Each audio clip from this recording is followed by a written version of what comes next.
all the good wishes that have been sent my way. And gentlemen, start your engines.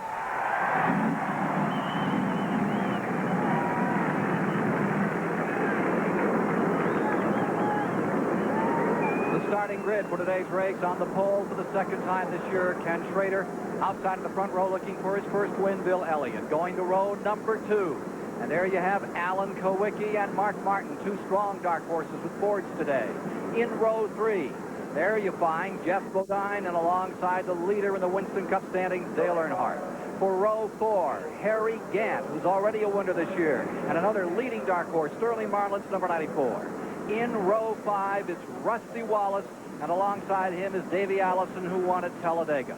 Going to row number 6, there's Terry Labonte, fresh from victory at Pocono, and Rick Wilson, that hard charger in the Oldsmobile. For row 7 today, Brett Bodine in the number 15, Bud Moore car, and Darrell Waltrip, 4 wins this season. In row 8 for this afternoon's competition, Lake Speed is on the inside, and Derek Cope from Spanaway, Washington beside him. In row 9, it'll be Neil Bonnet and Dale Jarrett in the number 29. For row 10, it's Hut Strickland and then Mr. Excitement himself, Jimmy Spencer in the Buddy Baker car. In row 11, there you have Greg Sachs with his new team and Kyle Petty. Going to row 12, and there is Morgan Shepherd, and Ronnie Thomas is scheduled for the outside. Row 13, Dick Trickle, that outstanding Midwestern runner, and Larry Pearson, the 2 leaders in the rookie standings. Row 14, Bobby Hillen and Mike Waltrip. In row 15 for today's race, there you have Eddie Beerswill on the inside and Ernie Irvan along. In row 16, Richard Petty is there, the 1974 winner, and Phil Parsons. Row 17, Ricky Rudd, who did not qualify well, and Dave Marcus, who's been here for every one of the previous 20 races. Field beginning to roll out. Row 18, it's Combs on the inside, and Miller on the outside, Butch Miller. Row 19 for today's race. That's Mike Miller there, and Bill Venturini from Chicago, the ARCA champion 2 or 3 years back. Row 19, Jimmy Means and H.B. Bailey ready to go. Field rolling out, everybody is moving, and we'll be back for the action of the Michigan 400 live on CBS after these messages. All 40 starters are away and finishing their first preliminary lap. We asked a few of the drivers what's on their minds during these pace laps. Pre-lap, you know, just sitting down there making sure you got all the switches up, getting all adjusted and stuff, and just thinking about using your head, you know, first part of the race, trying to stay up there, wondering if you got the car right and everything, just kind of wondering how the day's going to go. The biggest thing is what starts to unfold once the green flag comes out. Where you're going to go, you don't really think about anything just other than getting down to going racing. I always try to pick out a marker close to my pit so I can engage with a building or a big flagpole. That's really about the biggest thing I think about before the race starts. You're just looking at your gauges, you're cleaning your tires off, and you're making sure everything's ready to go, temperatures are up, you're talking to your crew back and forth, make sure you have communication all the way around the racetrack, and that's about it. Oh, I'm worried about my race car. I'm worried, do I have it set up properly? Do I have the right gear in the car? Is there anything I could have done prior to this event to be sure that the car is going to do better than it did the day before or the race before? Constant wheels turning in my brain. I'm trying to settle down, think what I want to do, the right kind of move to make the first race, pay attention to what's going on. And there's no such thing as a game plan, because as soon as they drop that flag, everybody goes in opposite directions. And I think the biggest thing, you got to be ready to roll with whatever punch comes out. Let's get started. You know, it's time to race. It's all this TV stuff and all this promotions are all over with, and it's time to get down to business, and that's when I'm starting to have fun. This is Dave Despain. We'll be joining Mike Joy with TV stuff along pit road. Ronnie Thomas is going to start this race dead last. Fans are used to traffic jams. Ronnie got caught in one this morning, has to give up a better than average starting spot. Slated to go 24th. He'll start 40th on the field because he missed the drivers' meeting, and the rules say you have to start at the back. Let's get ready for a green flag with Ken Squire. Ken? Thomas raced in Virginia last night. A little late, a little tardy getting back. Coming down for the start, 3 onboard cameras. We'll be riding with Alan Kowicki, Dale Earnhardt, and Darrell Waltrip today. 400 miles, 200 laps. You're riding with Kowicki as he brings the field under green. Largest crowd in Michigan history. On their feet. And as they come down into turn number 1, everybody's away safely. Here's Ricky Rudd, the green car down to the bottom. Starting back in 31st, trying to bust out early. He's got a lot of cars he needs to go by. Here he is up beside Dave Marcus in the 71. Meanwhile, back in front, it's even. Elliott on the outside of the Ford. Chevrolet on the inside. Schrader going to the lead. Kowicki back in third into turn 3, first time. Ricky Rudd on the move. Away from Kowicki, closing on 3 cars as they come down. Closing on Phil Parsons, and Richard Petty is on the move. Here's Rudd to the bottom of the racetrack. Knocking down 2. 1 lap complete. Back with the leaders. Rudd had a bad qualifying effort. He almost spun out on his qualifying runs, and that's the reason he's starting as far back as he is. Here he is busting through more cars, getting around Eddie Deerswell. Waltrip closes on Rick Wilson. Looks like he's going to get him going into third. Oldsmobile down to the inside, holding Waltrip off. Tight running. There you see Rusty Wallace on the outside. Harry Gant there had that great run, win at Darlington earlier this year. Sterling Marlin's blue and yellow cars coming by this packed grandstand. 55,000 seats. Last 300 seats went on sale at 7 o'clock this morning. We're gone in about 20 minutes. Ooh, Marlin moving out a little, as you saw there. Tight running. And Waltrip stacks from 3 deep, goes all the way to the outside. Marlin takes even a bigger bite. Good start, Chris. That's an excellent start. You know, there are 5 different makes of cars out there on the track, Ken, and representatives from Detroit of every nameplate are here. These guys know they're being watched by the important people. That means how much money their teams will get next year. Everybody wants to win this one. 14 Pontiacs, 8 Chevrolets, 8 Fords, 6 Oldsmobiles, and 4 Buicks comprise the field. Drivers from 20 states in the 40 car field. 3 laps complete. Back with Waltrip once again. Drafting plays a major role in racing here at Michigan. The straightaway speeds are upwards of 190 miles an hour as Rodney Combs comes into the pits for an unscheduled pit stop. But we'll see a lot of cars trying to run close on the bumper of the car in front of them as they possibly can. Take advantage of the draft. Elliott trying to snap out of a losing streak. It goes back to Daytona for the 89 campaign. Schrader right there, 7 of 4 at Daytona here at 174.7 miles an hour. New record for this 400-mile race. And look at Waltrip dive to the inside as he goes up on Gant. Waltrip getting some running room. Trouble in turn 1. There's a car smoking very badly up to the front. Bodine losing 1. Bodine at the bottom. If you watch it live, he comes down to the bottom of the racetrack. Jeff Bodine, Rick Hendrick car. Stumbles early. Lucky to get out of the traffic. You run this track like a dirt track. Yes, you do. You do a lot of sliding in the turns here, and the turns are very long and broad, but you do a lot of sliding. How much oil do you think got on the track? Enough to put out the caution. The caution is coming out. Safety reasons. Racing back to the line. There you see the pits are closed. This is something relatively new with NASCAR. When the caution comes out, the pits are closed, excepting that Jeff Bodine, well, he's staying out there. He's not even coming in. Apparently, the engine didn't blow. He might have had an oil line break loose or an oil filter to blow off. Sometimes that happens early in the race, so he's staying out there so he won't be penalized. He went by that flag at the end of pit road, which blocks off pit road. They'll have a green flag out next time around, so they will be able to pit. Happened in lap number 4. We're now working lap number 5. We'll be back with more of CBS Sports coverage of the Michigan 400 after this word from your local station. Once again, if there are updates on this story, CBS will bring them to you. We have a caution created by Jeff Bodine's number 5. He's spewed oil on the track. We've got a safety crew out working, laying down the speedy dry in turns 1 and 2. He's coming off the jack. Let's go to Mike Joy, who can update us on this story. Well, they just refired Jeff Bodine's car and sent him back out onto the speedway. The oil in these cars, Ken, is not kept in the bottom of the engine as it is on most passenger cars. It's kept in a reservoir back in the trunk. There's a line that takes that oil back and forth, and that main line has broken. Something flew up, probably hit it, and it's just dripping oil here onto the racetrack. They're talking now about what parts they'll need to fix it, get him back up to competitive speed. Thank you, Mike. Here are the standings after 6. Elliott out in front for Ford. They've only had a couple of wins this year. Schrader putting that Chevy Lumina on the pole for the first time in its career. Lying second. Kowicki's Ford is third.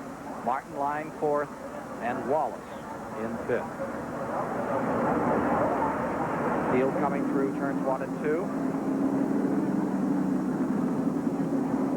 There are your top 5 starters today. Going as the 14th race of the season, and note that none of them have taken home a checker. That's right. That's interesting. 7 drivers have won. Waltrip the biggest with 4 checkered flags to his credit, but he's not in the lead for the point standings. The consistency of Dale Earnhardt has been remarkable this year. Only 2 wins for him, but he's up in front. Here's Bodine back on pit road another time. Here's Mike. That oil scavenge line is the problem, and that sneaks in and around the frame, and in most places they have it up where it's protected, but where it runs out of the engine, out of the dry sump pump as it's called, it does pass beneath the frame. And you may be able to see the oil just dripping down there. It's a good steady stream. And Jeff started the motor up. That wasn't quite what they wanted, so they're going to have to at least replace a piece of line back to where some of the threaded fasteners are that hold the sections of line together. The mechanic has just come out with some braided hose and a new oil cooler. There's the metal braided hose developed for the aircraft industry with those special high-pressure fittings. And there's a long length of that they're going to have to replace to get Bodine back out. He's going to lose at least 1 lap as we go back to green. Restart. To the stripe and away with 8 laps complete. And Ken Schrader got a good jump on the restart. Moved around Bill Elliott. I think Elliott's car is geared higher than Schrader's car for economy and high speed, but not so much for acceleration. The other one that's geared real high today is Mark Martin. Jack Roush spent the morning going to a higher gear, thinking they could make this run on 3 fuel stops if they had to go green all the way. From Kowicki, looking back at Mark Martin closing.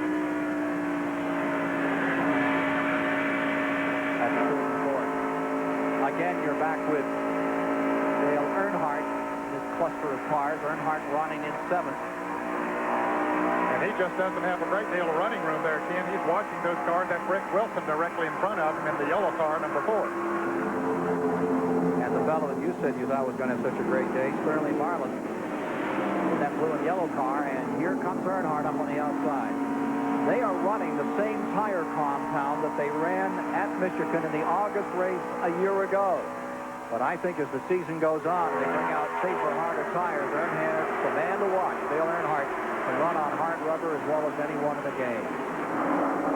Yeah, he likes to slip and slide on the turns. Of course, you'll get some of that here today as the temperatures continue to heat up and drop a little water and oil in the track. It'll get slicker. Notice the line they take going into turn 1 as they approach it. So much higher than it used to be. It's way up high going in. That's just strange to me. The old Teddy line, Chris. Yeah. Well, let's check in on Ricky Rudd.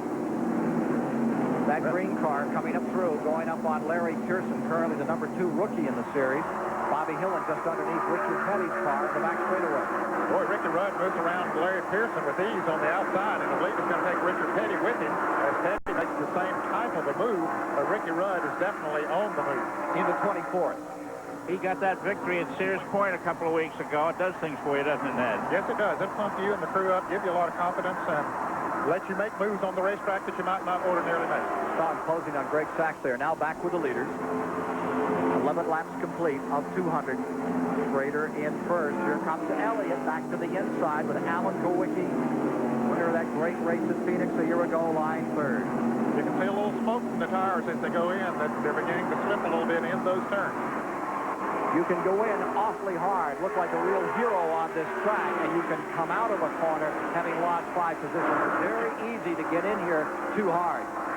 You can overdrive this track perhaps easier than any other track on the circuit because it's so smooth and so wide. What about engine revs, Ned? How many revs does an engine lose in the corners here compared to the straightaway?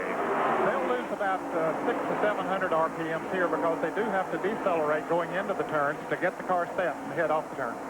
Kowicki trying to come up on the inside, the number 7 car. Mark Martin is lying fourth, and he is showing a wisp of smoke the last time by. Davey Allison in 5th is closing on him. It looks as if Kowicki's car is working better in the corners than Elliott's car. He can hold it where he wants to a bit easier.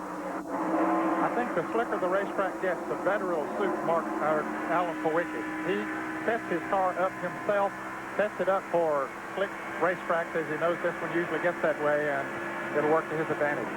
You're riding at about 170 miles per hour down the main straightaway of the 2-mile Michigan International Speedway before the largest crowd that's ever gathered here. You're with Alan Kulwicki, Wisconsin campaigner, as he closes on Bill Elliott, a 3-time winner of this event. Dave Despain has an update. Ken, this racetrack is shaped like a D, only one straightaway. As a result, the cars spend most of the day in some degree of corner, and therefore handling is really one of the keys to getting around this place. The crews can adjust an infinite number of combinations on the car. Many of them revolve around the weight, not just the 3,500-pound actual weight, but also the aerodynamic down pressure, the force of the wind across the car pressing it into the racetrack. They want a little more than half of the weight on the back of the car, for the same reason you throw sand in the trunk when it's slippery, to get traction. They want a little more than half on the left side of the car to combat the effect of body roll. If they get the front end too tight, the car won't turn into the corner. It'll go to the wall. That's called push. If they get the back too tight, it wants to turn around, swap end. That's called loose. Hit the happy medium. That's called a neutral handling race car. That's what you want here. The guys who've got it go to the front. The guys who don't go to the back. And the guys that are looking for it will be a story all day. That's half the puzzle. For another piece, let's go to Mike Joy. Well, Dave, while handling is critical under the hood in the engine department, it also makes a big impression on this racetrack. The back straightaway is straight. The front straightaway is curved. So turn 2 is the tightest corner on this course. Yesterday, Darrell Waltrip asked his engine man, Randy Dorton, for an engine with more torque coming off of that corner. Their choices: change engine for one of the different power characteristics, or change rear end gears to give him more jump off that corner. But if you add that, you lose power down the end of the straightaway and might over rev. Ned Jarrett, when you won the championship here, did you have all these choices to make for chassis and engines? Well, no, things were quite different back then. It was more simple, Mike, than they have it today. We've got a Chevrolet leading, and 4 of the 8 Fords in the race are ganging up right behind it. The battle of the brands here. Ken Schrader, the lone Chevy exponent in the front, leading the race. That means Elliott Ford is in second, followed by Kulwicki, and he's getting a lot of challenge now as Davey Allison is pulling up.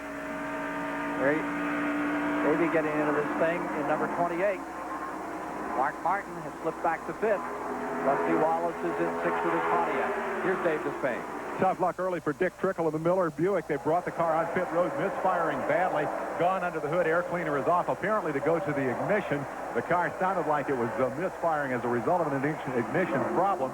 Crew has gone under the hood. Rookie of the Year point leader, Dick Trickle, at the age of 47, oldest rookie perhaps in the history of any sport. For the moment, a frustrated Wisconsin star on pit road. Here's Doc Kulwicki drawing a bead once again as he and Elliott continue a fracas for second place here in turn 1. This is happening in lap 18.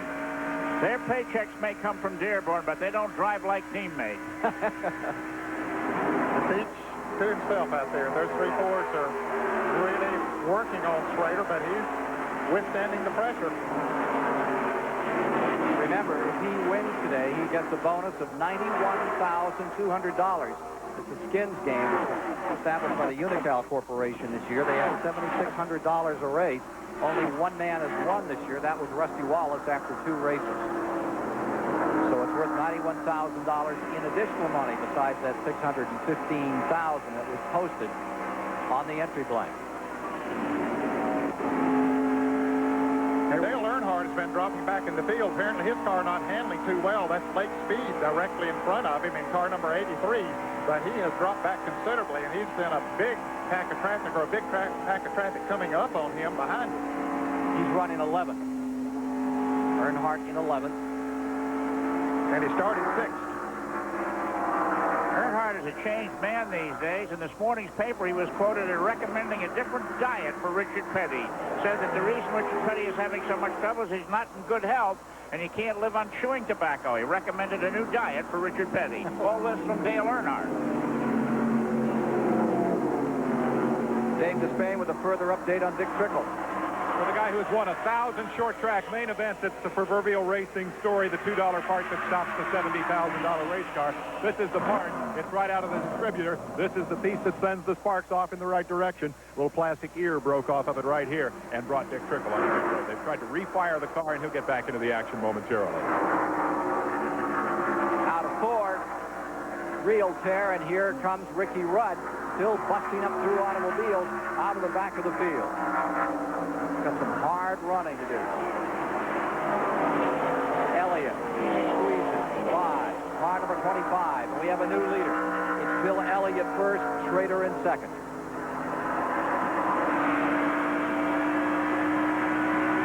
And Alan Kowicki is still running in third position. You can see Schrader right directly in front of him, but on his back bumper, the back bumper of Alan Kowicki now, is Davey Allison. 20 laps complete. Schrader first, Elliott second, Kowicki third, Davey Allison fourth, Mark Martin in fifth, Rusty Wallace is in sixth, Darrell Waltrip is in seventh, Sterling Marlin eighth, Rick Wilson ninth, Terry Gant 10th, Earnhardt is 11th, Brett Bodine 12th, Blake Speed is in 13th, Terry Labonte 14th, Derek Coach 15th, Hut Strickland, the leading rookie qualifier here. He's pulling up. He's in the 16th spot now. In that pack of cars, there's a lot of position changing going on.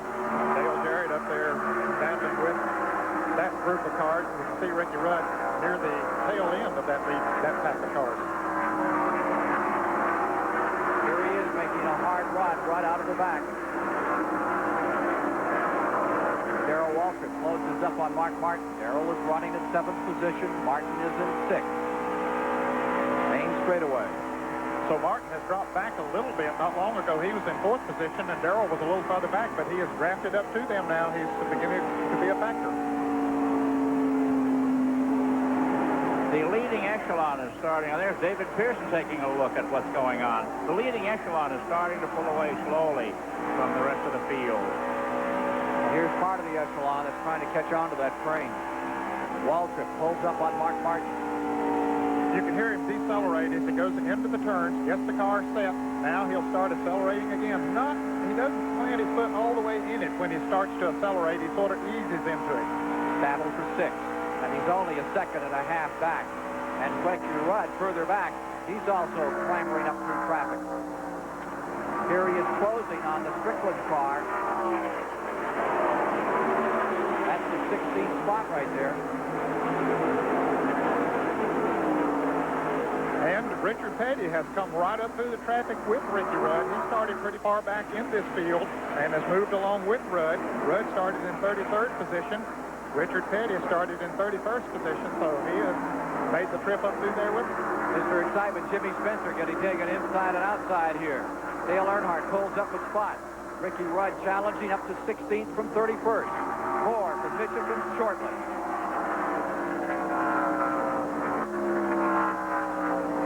At 25 laps complete, here's how they stacked up in front.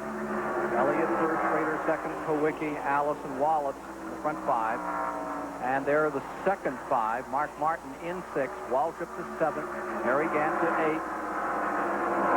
Here's the leader, Bill Elliott, and we are working the 27th lap. In lap 27, there you see Bill Elliott, and here you find the interval between Elliott in the number 9 and the 25 car. Ken Schrader in second, followed by Kowicki third, Davey Allison fourth. The orange car on the back end of that train, that is Darrell Waltrip. Now in the skirmish being shown back to 8th. Kim, this is the first time this year that we've seen Bill Elliott take the lead, green flag running, and stay out there. He might have led a couple of laps in some of the races, but to be the force that he's shown so far here this day, this is very definitely the strongest that he's run.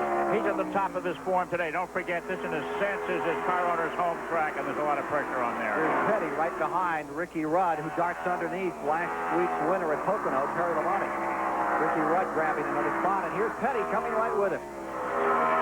Richard, who had a very unsettling couple of days in getting ready for this event, and the car seems to have found its own way now.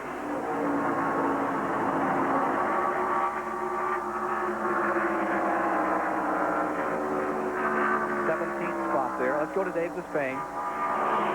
Kenny Schrader's team is part of the three-car Rick Hendrick stable. They've got everything it takes to be a modern NASCAR outfit. They've got a team manager, a crew chief, abundant personnel, lots of race cars, even have their own in-house public relations firm. And now they have one more component, perhaps a missing component. And let's take a look. This guy right down here joined the team after a terrible slump early in the season. That is Jake Elder. They call him Suitcase Jake, and the reason they call him that is because he never stays in one spot very long. You'll notice Jake's suitcase doesn't even contain the team uniform, but inside that head is a storehouse of chassis knowledge that this man has applied to this race car and has helped take it from a string of 20th or below starts to a string of top 10 or above starts, and today the pole and a position to challenge here. Give Suitcase Jake part of the credit. Let's go to Mike Joy. Dale Earnhardt started 6th. He's now running 13th. In each lap, he's about 0.4 of a second slower than the leader. Richard Childress, any clue to the problem? No, it just didn't turn into RPM. We don't know if something's the matter with the engine or not. We just had to check it on the first stop. Dale is not saying too much over the two-way radio. They keep sorting out tires. They say up in the booth he looks a little loose in the corners as well. Yeah, he came on while ago and said just a little bit loose in and a little too tight on. So, you know, we're just going to have to work on that first stop and see if we can help him out. See what we can do there. Well, Ken, this is absolutely the best team in racing at chase and catch it, trying to find the right combination during the day. 31 laps now complete. They try to chase down this racetrack, and that's the toughest part of it. It is a chassis track, and that's why Jake Elder could be a real key player before this day is over for Dale Earnhardt. He might have found his niche in racing now. He's a chassis consultant for Hendrick Motorsports. He has worked more with the Schrader team than any other, but he really has a lot to offer to any team, and now Hendrick has 3 teams, so Jake can spread his knowledge around. All right, Ned, what language is he speaking down there, loose and tight? Well, of course, when a car is tight, that means that the back end is sticking too well, and the front end won't turn in the center of the corner. When it's loose, the back end wants to go around when you go into the turn. Saw Jimmy Spencer back there in that 88 car in the 20th spot, having his hands full for a while as he was battling with Morgan Shepherd. Good scramble for the back. Meanwhile, up in front, Elliott trying to give Ford their 4th win of this event. Mercury's had 7 wins. All 3 Ford wins were scored by Bill Elliott in 84, 85, and 86. Chevrolet interest, they've had 5 previous victories here, the last one in 87 with Earnhardt. Here's Alan Kulwicki's view. Line 3rd. He's still hanging right there with him. He hasn't made much of an attempt to move around. He seems content to be sitting there. One thing that they're using that higher line, Chris, is the fact that they have all of that speedy dry down there from the oil that was put out by Jeff Bodine's car. And incidentally, Bodine is back on the track. He did lose a number of laps. It's interesting to watch the styles of Elliott and Schrader. Elliott's career has been in this kind of a car on this kind of a track all his life, where Schrader races a variety of cars on a variety of tracks. He's willing to try something that Elliott wouldn't try. Schrader's racing tonight in Hauptstadt, Indiana. He's going to fly down there, and he says if he wins that $91,000, he's worried about the press attention. He might be late for qualifying in downstate Indiana. Getting a look at the leaders. Front 7, front 8, about a second and a half apart.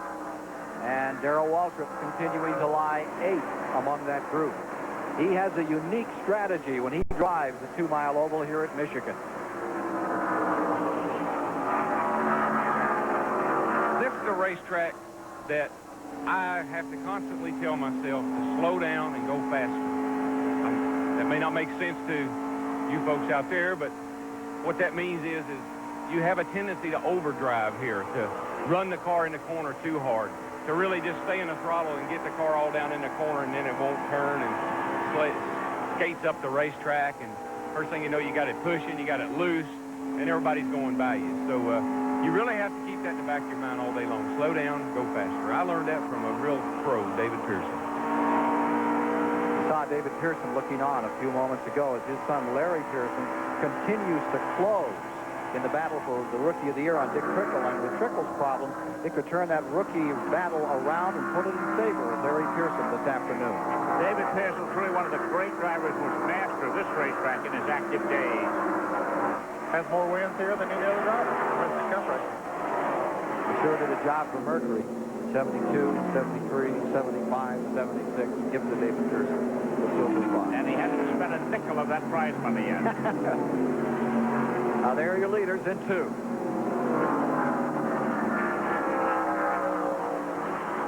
After 35 laps complete, Elliott keeps the Ford up in front. Schrader running right with him. Kowicki there, followed by Wallace, Davey Allison.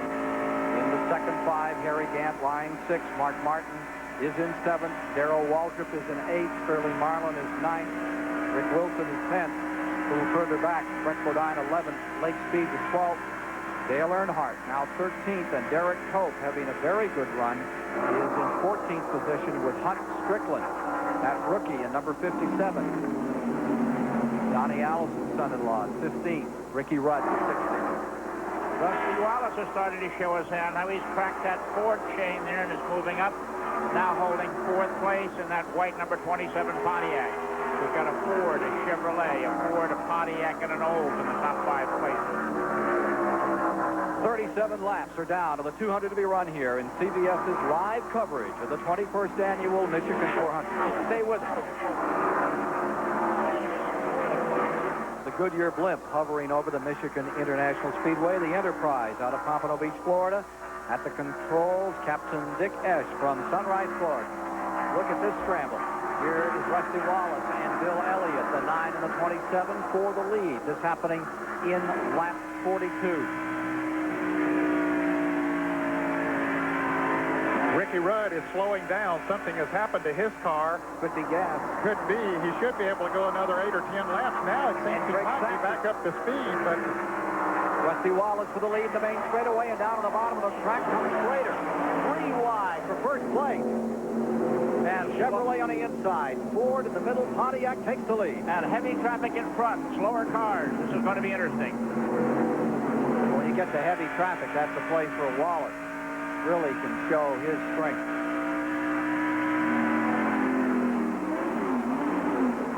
Dale Earnhardt in the pit road. Here's Mike Joy.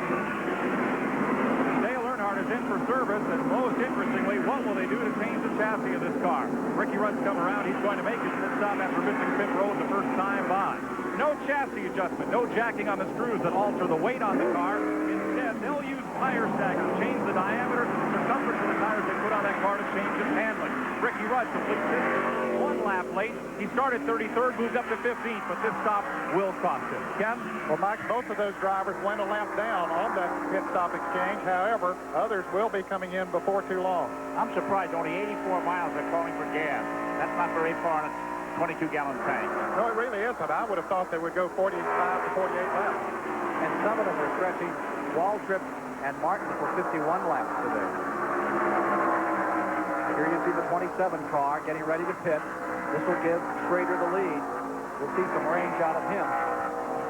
44 laps complete. Leader, Wallace, ducks on pit road. Here's Dave Despain.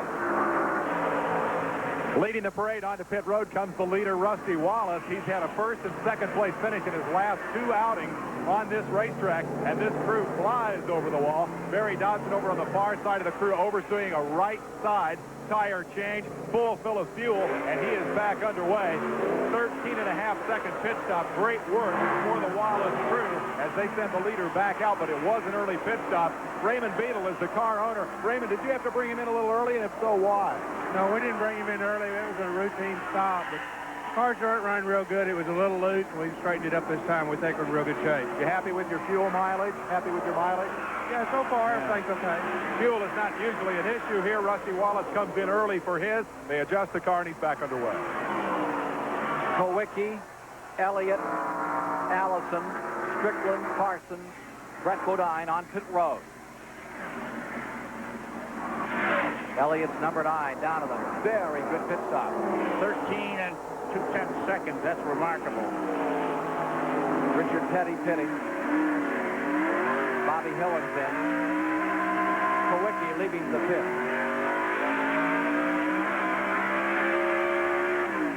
Richard Petty on pit road. Number 30 coming in. Mike Walton. Here's Mike Joy. Routine pit stops here, Ken. Adjustment of the chassis, a big 5 turns on the left rear of Mike Waltrip's car. Richard Petty's service is done. He has right side tires. That's what almost all these teams will take on under green. Engine man Ken Wilson drops that jack as Mike takes off and almost brings the gas man with him. Working lap 47. Schrader has stayed out. Dan has stayed in second. Mark Martin third. Darrell Waltrip fourth. Dale Jarrett just pitting. Let's take a look at the top 20 after 40 laps.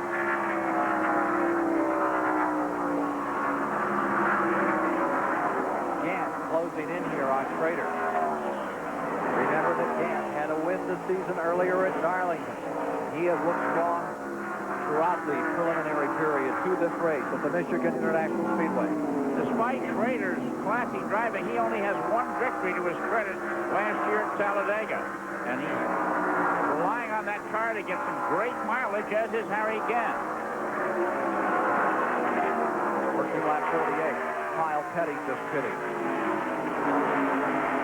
Jimmy Spencer coming in on the pit road. And evidently Schrader is about to come on pit road. He's slowing down to the inside of the racetrack. And the Jackson Brothers car stays out.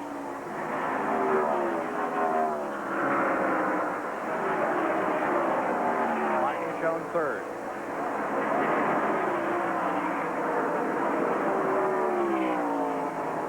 Eddie Bierswell pitting. These are routine pit stops, first time around. Several teams striving for 51 laps, so if it stayed green, they could make it on 3 fuel stops. You know that has been the Waltrip hope.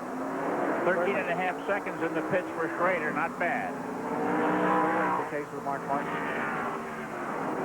The pit crew is ready for Harry Gant. They're standing down on pit road. Let's see if he does come in. Yes, he does. Here he comes. Also, turn 4, and Mike Joy will be standing by in his pit. Mike?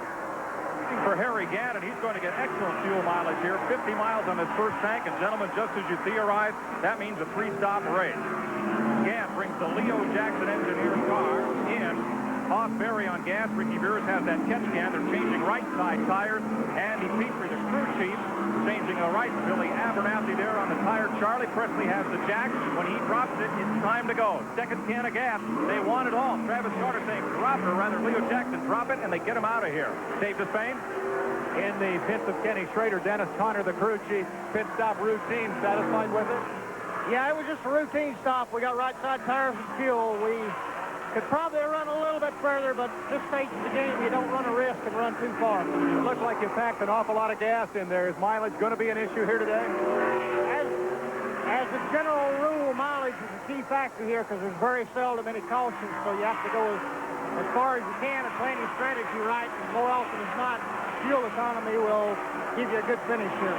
That's Dennis Conner, crew chief for the 25 car of Kenny Schrader. Waltrip on pit road. Away quickly. Great stop, Chris. But unfortunately, Harry Gant's stop was about 3.5 seconds longer than it should have been. The other top drivers were all getting in at 13 and a fraction. And Waltrip is going back out on the track after a 13.27-second stop. Now that's pit work. Now we see him straddling that yellow line and staying below it. They were told in the driver's meeting to do that, and he did. Stayed there until he ran to the end of the yellow line. Now he can blend into the traffic on the back stretch. Well, the leaders have pitted, with the exception of 15. I don't think we've seen Brett Bodine in here, have we? Or Rick Wilson, I don't believe. They're showing them as the leaders right now. Rick Wilson being shown as the leader in car number 4, and Brett Bodine being shown as second place. Here's Mike Joy. Well, Darrell Waltrip, the gas mileage king again, Jeff Hammond, and you guys had an exceptional fast stop. You're looking over these tires. What do they tell you? Well, Mike, right off the bat, I was just looking to see how they were wearing, whether or not maybe they had any kind of like heat spots in them where maybe it's indicating of, potential trouble. But the tires came off looking immaculate. Darrell said the car felt good. So, everything seemed like it's really in good shape right now. You guys had a fast stop, really fast. Yeah, the guys really did a good job. Dale hustled in good, and he hustled back out. Now we just got to keep it up all day. Now, Harry Gant had a longer stop to make sure he got all his gas to make this a 3-pit stop race. Did you get it all? I think we got her full according to, watching Mike Powell on the gas. Everything was looking good, so he nodded and I let him go. Okay, Jeff Hammond, crew chief for Darrell Waltrip. When we had that early caution, Rick Wilson was one of 4 cars that pulled in and topped the tank. I believe Brett Bodine may have been one of the others. Well, I believe they have made their pit stops in There were so many making pit stops there a moment ago, and I believe they did make a pit stop. They were shown on the leaderboard at the track here as being in first and second, but I don't think that was the case. And NASCAR had them there as well. Now we're seeing 17. Earnhardt being posted back up in front. Earnhardt for first. They have late speed for the moment in second, and he just pitted.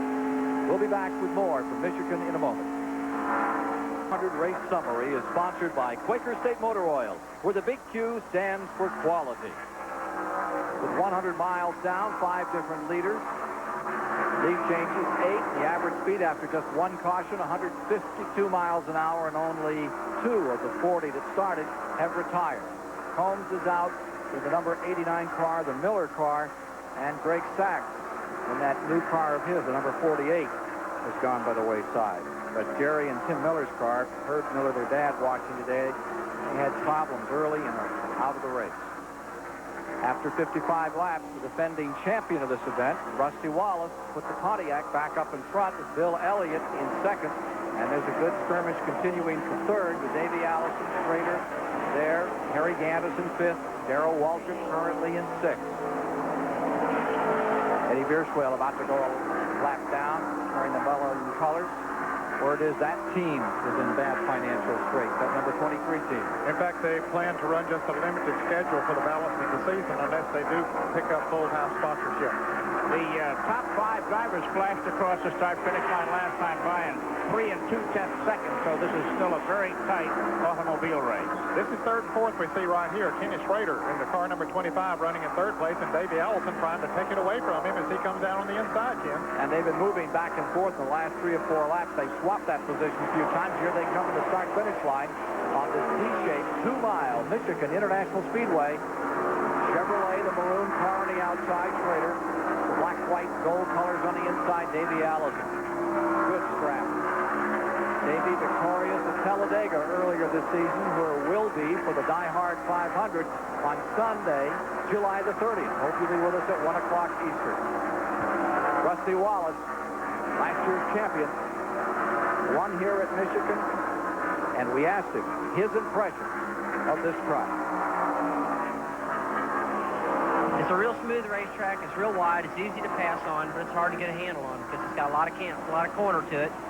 And if you're off a little bit on the chassis, you're off a lot because there's so much corner. Good pit stops and good handling. That's about what it takes. That's what he's had so far, Chris. It's been a great race so far. The track is giving us a great show here. I wonder what it's like for the drivers. How much work is being done on the chassis when they get into the pits. Richard Petty, I always remember over the years, a perfectionist. Every pit stop Richard Petty ever made, they did something to the chassis a little bit, tweak it, till it got just right for him towards the end of the race. Of course, one way that they can change the chassis today without putting those wrenches on it is by changing the stagger of the tires. And many of them will do that if the car's not handling too well. A little bit hazy here today. I don't think the temperature is up quite as high as it was yesterday when it was up near 90. It's interesting that when they make those adjustments, what's the guarantee that they're the right ones? Now, here we have Schrader, who was so good before that pit stop, and he can't seem to stay with Rusty Wallace now, who's got the outstanding car after his stop. Well, there are no guarantees because sometimes when they put new tires on there, one tire will grow a little bit more than another one, and that will change the stagger and, of course, change the handling characteristics of the car. To lap Phil Parsons, who's the leader. Rusty Wallace, he finds him way up on the outside, and he had to get in the binders a little there. Coming to the line, Rusty Wallace looking for some room. Bill Elliott line about 15 car lengths back. Schrader qualified at a new record for this event, 174.7 miles an hour.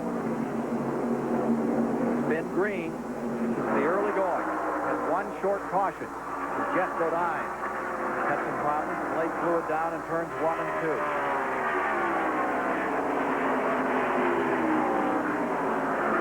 Butch Miller's number 51 going a lap down as Wallace continues his assault.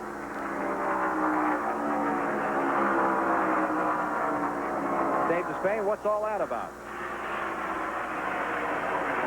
The Winston Cup is the symbol of stock car supremacy. It's in Bill Elliott's pit, but this isn't it. what is an Emmy, the symbol of television excellence, doing here? Well, the answer is local television station in Bill's neck of the woods in Georgia won this for a special on the other big sport in Georgia, Bulldog football. They brought it to Bill today as a good luck charm because their next project is a special on Winston Cup racing. We hope they win another Emmy for it. Certainly got a good candidate with Bill Elliott. Out of Dawsonville, Georgia, he's in second spot. Broke his wrist in the first race of the year, Daytona Beach. Struggling back and trying to win here where he took 3 in a row. Right there, number 9, 84, 85, 86. Wallace finds number 75, Morgan Shepherd, up in his line for a moment. Bodine running slowly on the bottom of the racetrack in 1 and 2. He's just going out of the pits. This would have been a scheduled pit stop for him. He, of course, is a number of laps down, but he was just going out of pits.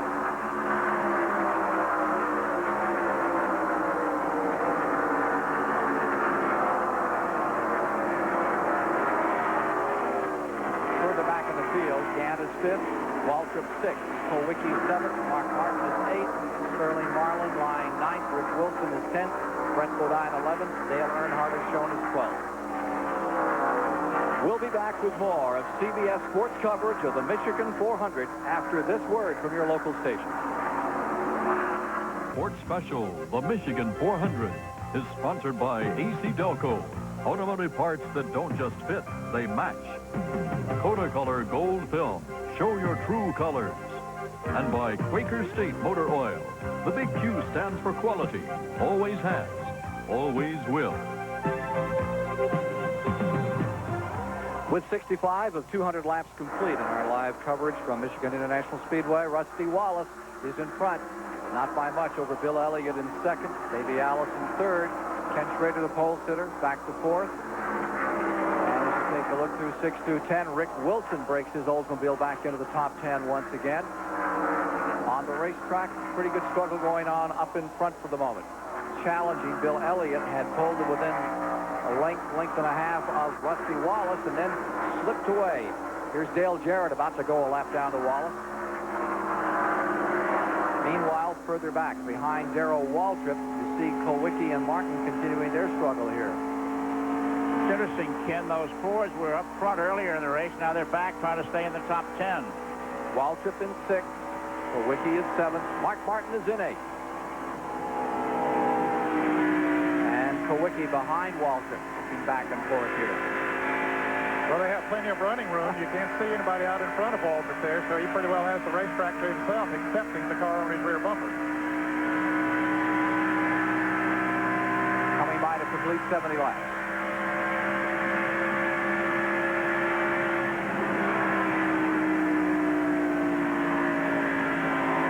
Sounds like he's using up all that gear. Alan Kulwicki had a water leak this morning. They had the whole front off the engine. They were trying to find it. They were very concerned.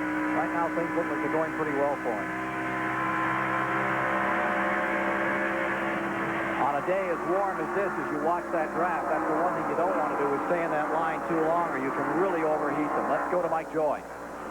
And since the performance was improved on the very first automobile, it's been Ford versus Chevrolet on the super speedways on the straight line drag strip. But there's a bigger battle being waged here today, right out here in the parking lot. This is Ford's new Thunderbird Super Coupe. Since this racetrack started in this event, Mercury's have won 7 times, Ford 3 times for 10. Chevys have won half as many, 5 times. That's more than all other makes combined. Ford, Pontiac, and Chevrolet all had dealer driveaways here from the infield, each with 50 or 100 of NASCAR look-alike cars like this one. It's an either bigger event, and the byline, win on Sunday, sell on Monday. It's mostly a Ford-Chevy struggle, but there are some spoilers in the mix. Here's Dave Despain. Over the years here, Mike, the spoilers have not fared very well. Buick has won 2 races. Pontiac, Olds, each winning 1 race. And one of those Pontiac victories went to Rusty Wallace. All the other contenders, combined, we should say, have only won as many races as Chevy. But Rusty Wallace is the guy who gave Pontiac that victory. And when I asked Terry Dodson yesterday if they were going to race the Fords and the Chevys, who they were going to race the hardest, he said, man, we race everything out there with wheels, everything that'll move. Moving right along now, it's Kulwicki and Martin. They moved around Darrell Waltrip. That battle back in 6th continues to be intense. Rusty Wallace trying to get Pontiac 2 in a row. Waltrip plays his stock car racing like basketball teams. It's only the last few minutes, or a few laps, I should say, that means something to Darrell Waltrip. This business of getting mileage and having Cracker Jack pit work, he's not going to really get going until the last 40 laps. Kulwicki is now in 6th, and you're looking out the back of his car at Mark Martin in 7th.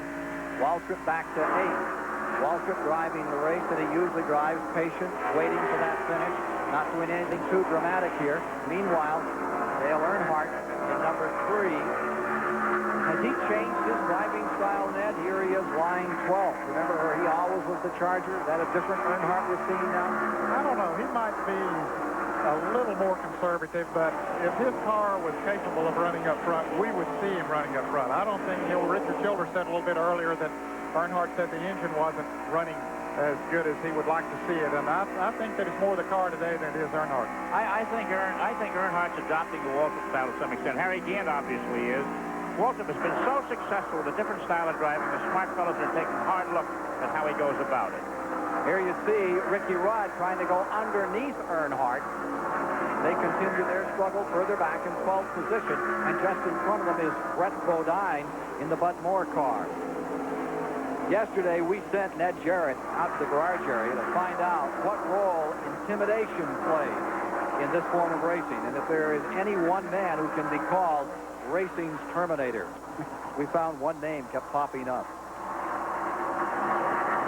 Well, everybody races hard now, and everybody's got it more aggressive in what they were because of the sponsors and the money and the pressure to win. And if you can intimidate somebody, you try to, and they are intimidators down here.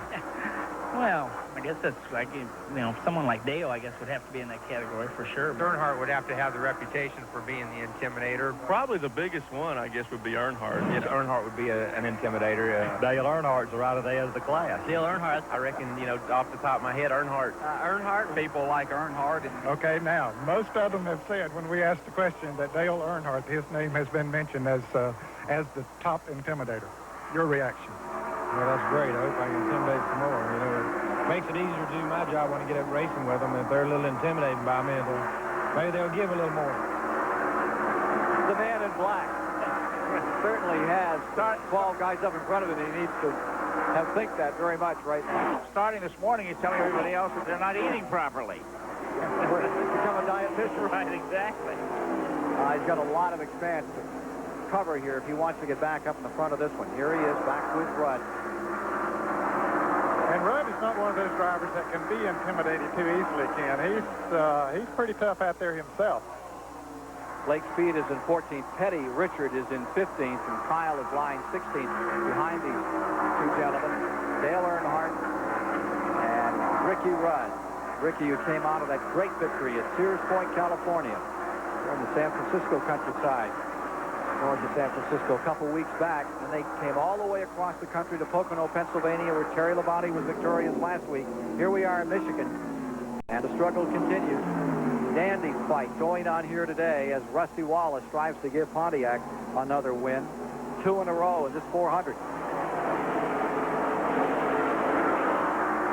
This is the largest crowd that we have witnessed in the 21 years we've come to follow this event at Michigan International Speedway.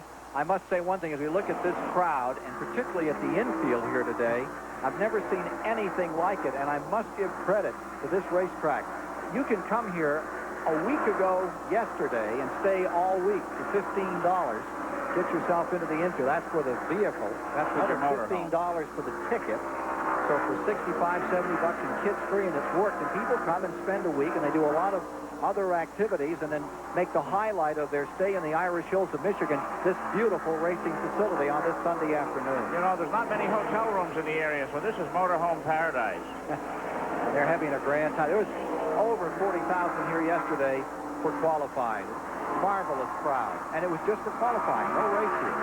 Done a super job with this facility, and that crowd waiting to get in the infield last night at 4:30.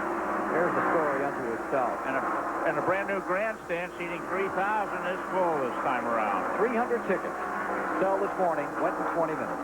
Here's Mike Joy. Ken, let's update on the Ricky Rudd pit stop. He did go 1 lap too long, and it cost him position on the racetrack. However, he did not miss the pit. There was a very slow car in turn number 3 that looked like it wouldn't make it around. Rudd thought the caution might come out, and if it did, pit road would be closed. So he stayed on the track an extra lap at fairly slow speed. The track stayed under green. The slow car got out of the way, and it cost him track position. But he had come from 33rd on the grid to 16th in the race, challenging for 15th when he made that first stop. And I think he can get caught back up, and we'll see him back up in the front pack before the day's over. Butch Miller just retired, car number 51. He has gone back to the garage area. We continue to watch Earnhardt in his encounter with Ricky Rudd. Battle for 12th. 75 laps complete of 200 to be run. Only one caution came early for Bodine. Other than that, it's been green flag all the way. There's the leader. Wallace in the 27, the white car, and then there is a lap car, Kyle Petty, followed by the second place car, number 9, Bill Elliott. Elliott lying second. What makes the race special? Well, as Chris Economaki reports, it's more than cars and drivers and crews, it's the fans. And so Chris spent some time yesterday talking to some folks and debunking some myths. Fronting the raceway is a bazaar, catering to the diverse group of fans the race attracts. A cornucopia of trinkets can be purchased here. Stock car racing is taking hold north of the Mason-Dixon line. With over 200 races telecast annually and 350 corporations as motorsport sponsors, those numbers help explain why the fans' affection flies in the face of old line thinking. A lot of people think racing's a southern sport. You agree with that? No, I think everybody enjoys it. So you can tell that just by the big crowds that are coming. What attracted you to stock car racing in the first place? Oh, the thrill, the excitement, the idea that you could pick a driver and watch him race around the track. It's a little bit more interesting than horse racing, I think. What is it that really brings you here? Good times, having a good time with your friends and going and seeing races. Do you have a favorite driver? Sure, Harry Gant. From the looks of your T-shirt, you're a sports fan. How does racing rank in your list of things to do? Great. Great. Have you been a stock car fan long? Yep, we come out here every year. What do you like best about it? I like the people, I like the cars, I like the drivers. The ride is fun. What don't you care for about it? There's nothing I don't care for about it. I love it. Does it matter to you who wins and who loses? Well, I just like the safe race, but yeah, I got a favorite. Who you rooting for? Rusty Wallace. And what does it cost you for a round-trip weekend here? Oh, I'm guessing probably $100. Worth it? Every penny of it. What do you spend on a race weekend? I don't think I want to know. Who do you think will win today? Bill Elliott. Who do you think will win today? Ricky Peters. Once inside in their costly seats, the fans strain for a look at their heroes. It reinforces the old adage, racing gets into your blood. Is it worth it watching stock cars as you undergo this kind of heat? I love stock cars. It's the only thing there is. You look like you know what you're doing. How long have you followed racing? Well, a year or two. Who's your favorite? Dale Earnhardt. I mean, Bobby Allison, then it's Dale Earnhardt. Might you want to be a race driver when you get a driving license? No. Why not? Yeah, I don't want to be one, because it's too dangerous. You know, you're a race fan? Yeah. You mind your husband coming to these things? No, as long as he takes me along. How long have you been married? 2 months. And so, as you can plainly see, the stock car fan comes from all points of the compass and in all sizes and shapes. And across the broad spectrum of sport, it's the stock car fan who knows his or her sport the very best. Who is the best? Well, who is your favorite TV racecaster? Ned Kidd.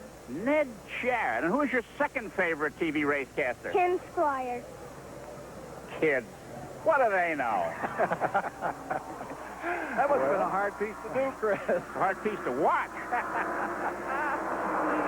Back to the line, we're watching Richard Petty. And Dale Earnhardt is pitting on the racetrack. Richard Petty fighting with Lake Speed for 14th position. Here's Dale Earnhardt in for a pit stop. Yeah, I think this will be a scheduled pit stop. How about it, Mike Joy?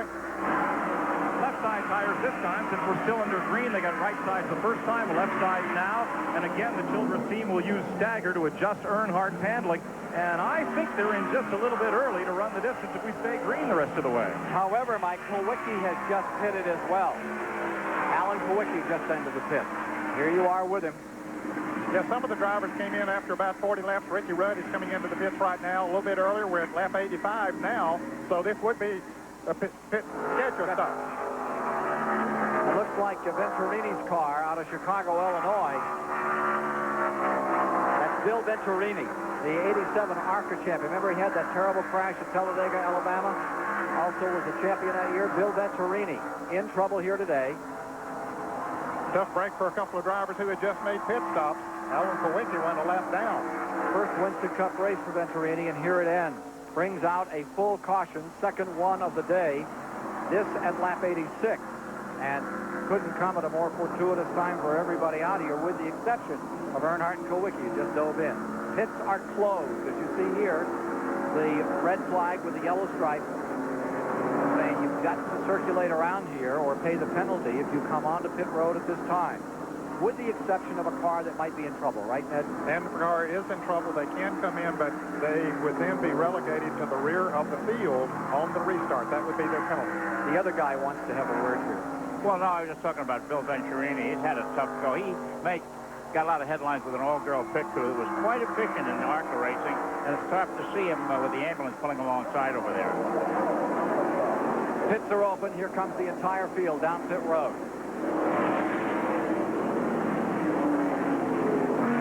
Everybody's in. Everybody's busy. Here's Mike. Davey Allison getting right side tires. They took on right during the green flag pit stop. So did Rusty Wallace's crew and Marge Martin.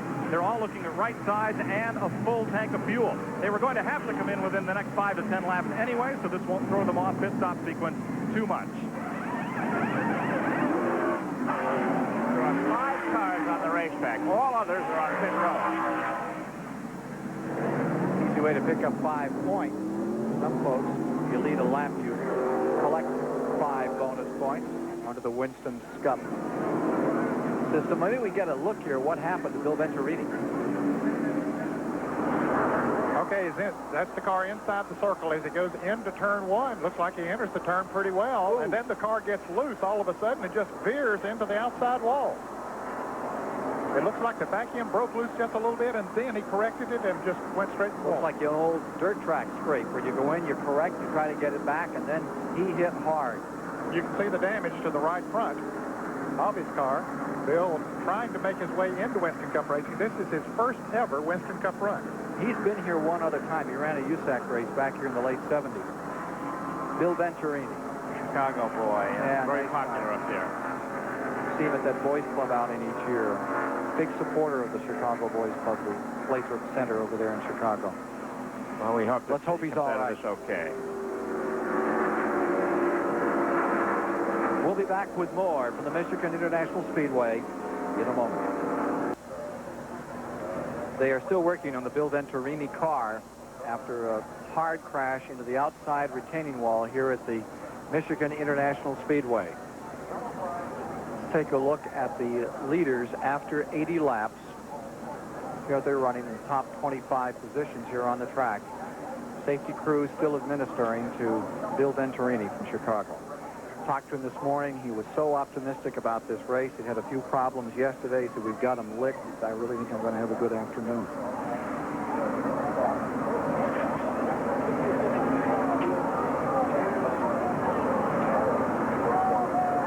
Still working to get Venturini from the car, and they're taking plenty of time with that. And we see Richard Petty out here in car number 43. Richard having a good run here today. 10th. Yeah. Up in 10th at the present time. Richard Petty has had more of his share of problems in 1989. Ned Jarrett caught up with the King and asked him if racing is still fun and what's in store for the future. Richard, is this still fun to you? That's what my wife asks a whole lot.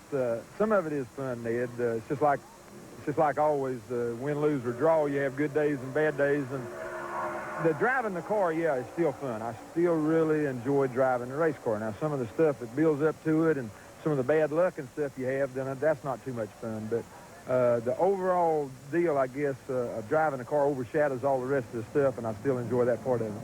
And you feel that you still are as good at it as ever? Well, I won't say that too much. I still feel like that I can do the job, and I still feel like with an even break, then I don't worry about who I'm having to race with. We've been in a situation where that you know, I'm running the show, and I hadn't had them have good enough equipment from time to time and stuff like that, so that's my fault. I feel like I say, if I had an even car with somebody else, and I'm like all the rest of the drivers, I feel like I can go as good as anybody. So really, I guess that's what we're working on right now is get a good car and have some good luck to go along with it. Then I'll find out then if I can still drive the car. You sort of got away for a little while from the absolute basics with the new chassis concept. Did that take away from your operation? That's took away, and we're still working on it, Ned. You know, one of these days we'll hit it, and when we do, then we'll be in pretty good shape. But all through the years and stuff, we've never really run what everybody else run. We've always tried to stay one jump ahead of them, and the last couple of jumps I missed and went the other way, and hadn't been able to get back on the right track. But I feel like you know, we have to sort of stay up with what's going on, and again, we're still working with a lot of new stuff, and you know, if we get it settled out, we'll be all right. Last of a breed, Richard Petty, here for that very first race when it was 600 miles, and the only other driver in this field that was here was Dave Marcus. You know, next week will mark the 5th anniversary of his last victory. Great spirit Petty has. Never say die. Bill Venturini, car number 35 at turn number 2 of the Michigan International Speedway. He's a very large guy, and they're asking the jaws of life to cut him out of that car at the present time. 36 years old, a nice guy. His wife is his car owner and his biggest supporter, and is down in the pits overseeing the operation. Down there in the pits this morning, working hard to get this car ready for him to get out here and go for it. We'll be back with more at Michigan International Speedway, live here on CBS in a moment. Under caution, the second time today at Michigan International Speedway. After a pit stop to take on fuel and tires, Rusty Wallace has come out in first, with Davey Allison second, Elliott third, Cole Sitter-Schrader in fourth, and Darrell Waltrip now comes to fifth. Followed by Mark Martin in sixth, Rick Wilson's Olds in seventh, Brett Bodine's Butmore Ford in eighth, Richard Petty now ninth, and Derek Cope out of Stanaway, Washington is showing in the 10th position. Behind him, Lake Speed is coming in 11th, Sterling Marlin 12th, Dave Marcus 13th, Alan Kowicki 14th. Here you see the car that has brought out the caution. They continue to work down here on the Venturini car in turn 2. And let's look again, Ned, at what brought about this caution. It happened in the 86th lap. Okay, this is the car we see in the circle as he approaches turn number 1, gets into the turn well, and then all of a sudden the back end veers out, and he tries to correct it and slams into the wall hard with the right front. We've seen that same thing happen many times here. That corner can fool you. You can dive in there and think you're making up ground, and all of a sudden it's out from underneath you. Baldwin, qualifying 2 years ago, did exactly that, and unfortunately he's still unconscious.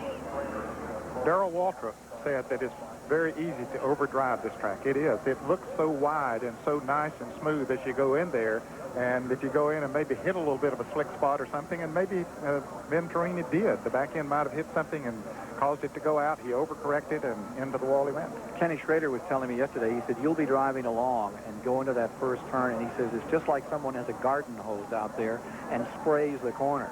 And he says, you just don't expect it. And he said, you can drive 4 or 5 laps, and it changes as the track warms up, as you pointed out at the open. Here's Mike Joy. A minute ago, I spoke to Kathy Venturini. She's not only Bill's wife, but also the crew chief and car owner, one of the other crew members walking in now. She said that when the incident happened, the radio communication went out, and she has not heard her talk with Bill, and was unable to give us any further details other than what you folks have seen on the monitor, and we've been able to pass along. You know what a difficult sport this is. It has just tremendous charges of energy, such as when Bill won the ARCA championship and his many victories.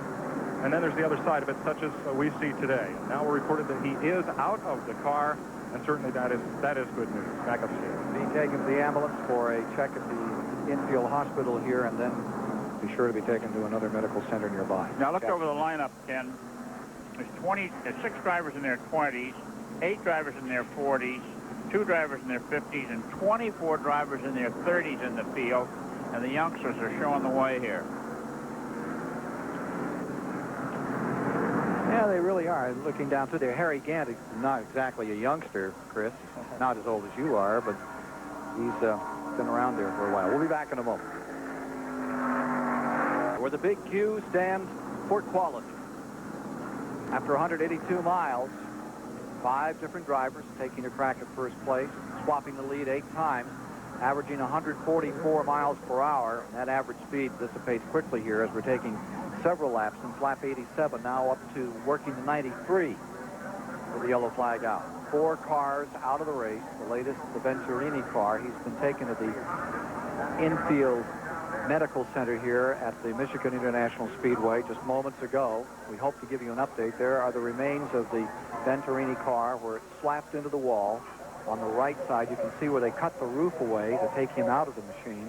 We'll try to get you an update as soon as possible. And as we mentioned, Ken, he's a very big guy, and that might be the reason that they had to cut that away so that they could get him out.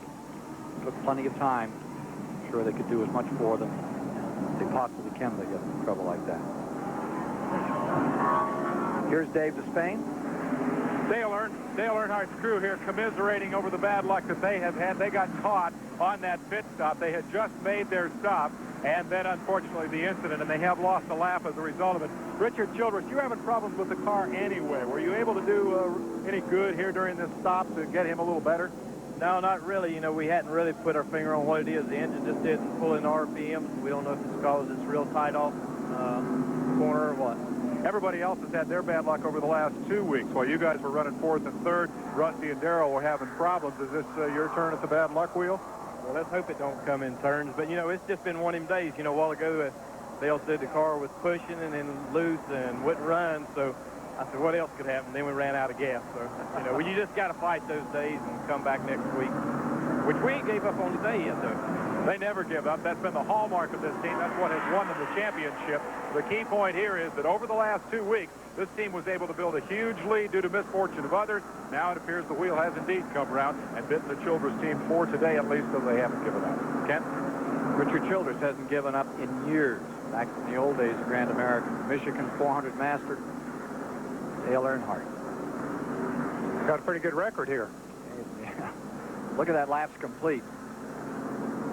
The report is that Venturini is in the ambulance and is conscious. Well, that's good news. That's good news. Back to Dale Earnhardt. He's got a 190-point lead over Rusty Wallace, and he could go home now and still be leading in the point standings when this race is over, even if Wallace wins it. Sure, but then July 1st, he's got the Pepsi 400 at Daytona.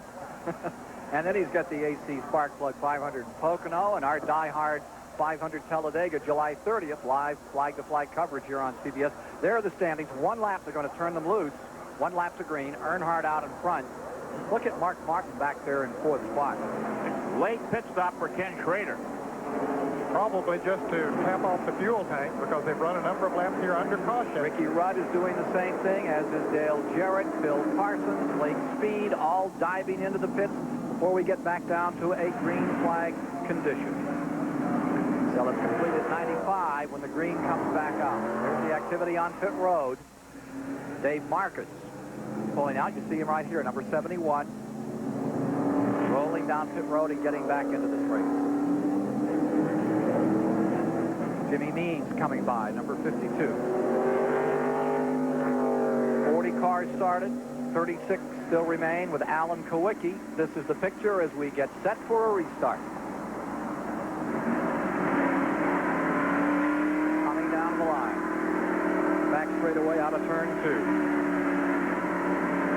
Rusty Wallace up in front, Davey Allison in second, Bill Elliott third, Ken Schrader fourth, Gant is fifth, Waltrip sixth, Mark Martin seventh, Rick Wilson showing eighth, Brett Bodine ninth, Richard Petty showing 10th, Hope 11th, Lake Speed 12th.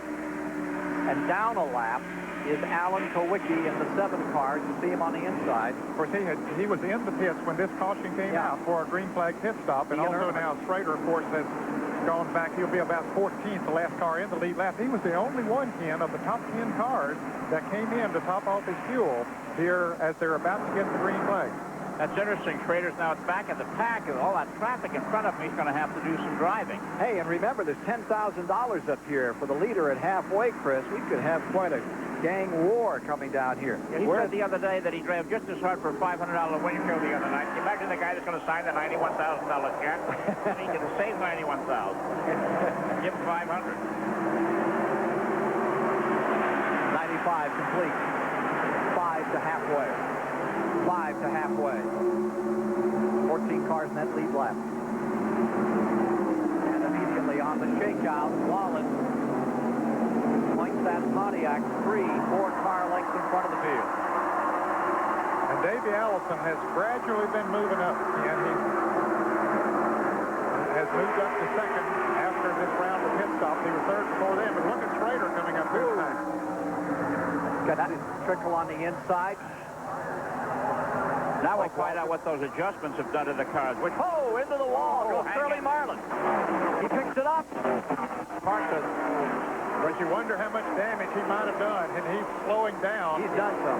Yeah, he's done some damage. That car's not driving as well as it was. He just got a little high in that turn in that big patch of traffic and got into the wall. And there's debris on the track from the car. I saw it flying off the car. Still no sign of caution. And Sterling Marlin was one of those drivers that I said at the top of the show might have a good shot, a long shot of winning this race today, but unfortunately, he's into the wall and some damage to his car. Wallace out in front. 7-8 car length interval. Back to Davey Allison in second.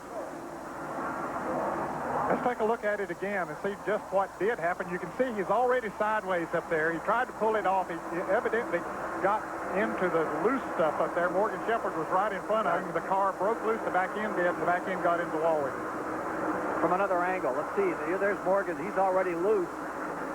Morgan was lucky not to get collected on that one, or several cars down a little further. Yeah, they were scrambling back there.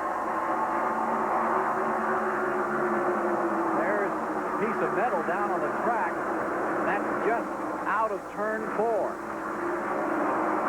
Here comes the field pounding down into 3 once again. Wallace in first. Allison right there. Kowicki trying to get a lap back. Look at this assault.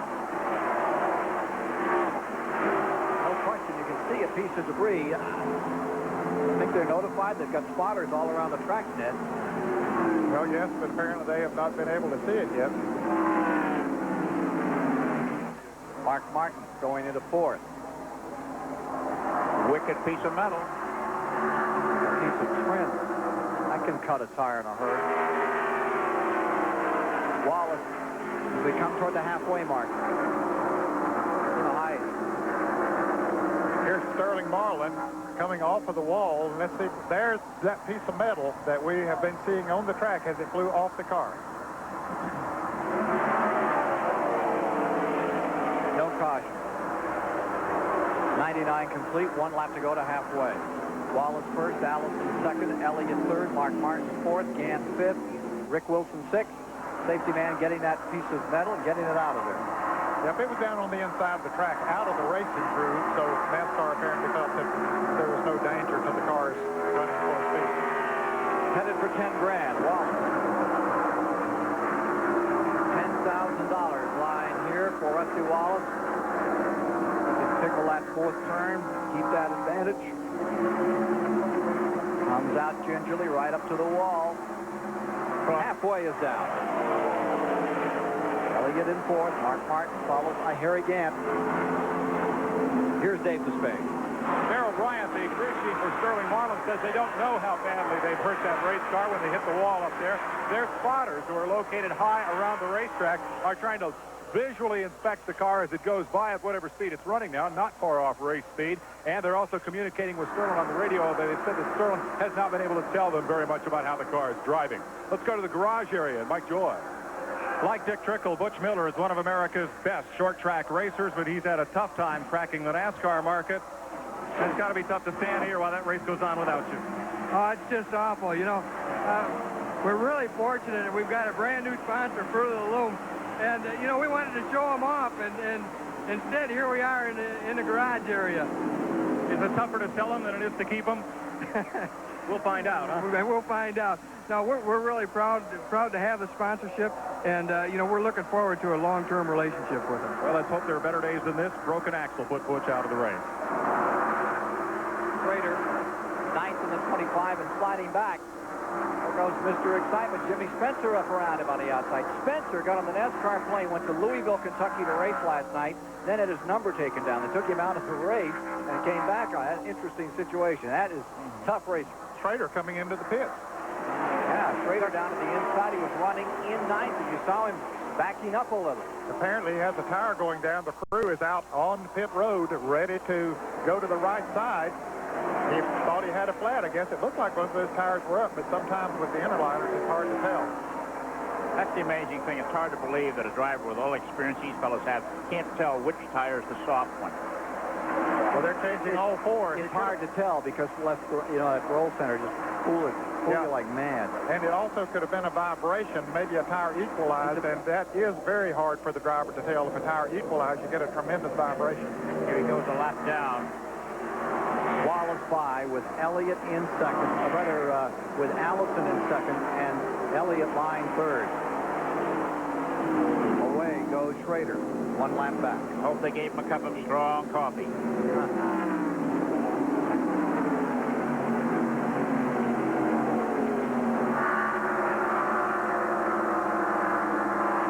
They're really running close together now after they had an opportunity to make those pit stops under caution. Many of them made adjustments on the cars. As a result, running much closer together than they were before the caution. Waltrip backing up just a little here as Rick Wilson scoots up through, and look at those cars just slither in the turn. Yeah, the track is slippery. I have seen it slicker than it is here today, but still, it's a little slippery. They do slide around. Here's Waltrip trying to make a move on Rick Wilson, but he decides now's not the time to do it. What's happening at the track, Ned, with the sun behind these clouds? Well, it would cool off a little bit and help the slick part. It would not be quite as slick as Rick Wilson goes a little high. And look at Waltrip now, take advantage of it, try to move down on the inside. He had him once. He got by him, and then Rick came back, hold him. Side by side, Rick Wilson on the outside, about 170 miles an hour here. Great racing. Remarkable. Battle for sixth.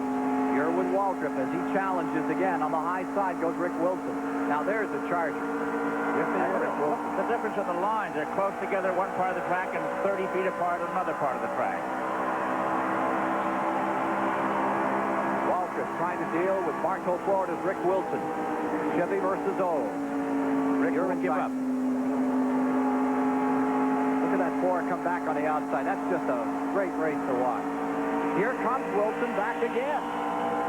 Yeah, he's got the high side of the racetrack, and he has a car right in front of him. That's Terry Labonte that's helping him as far as the draft is concerned. When he comes off the turn, his car is wound up on the outside, and he's able to pull away a little bit. Labonte is a lap down, showing in 17th position, just in front of this pair. As this war continues, you're right there with Darrell, just looking over. Drops down on the inside, and here they are, side by side across the line again.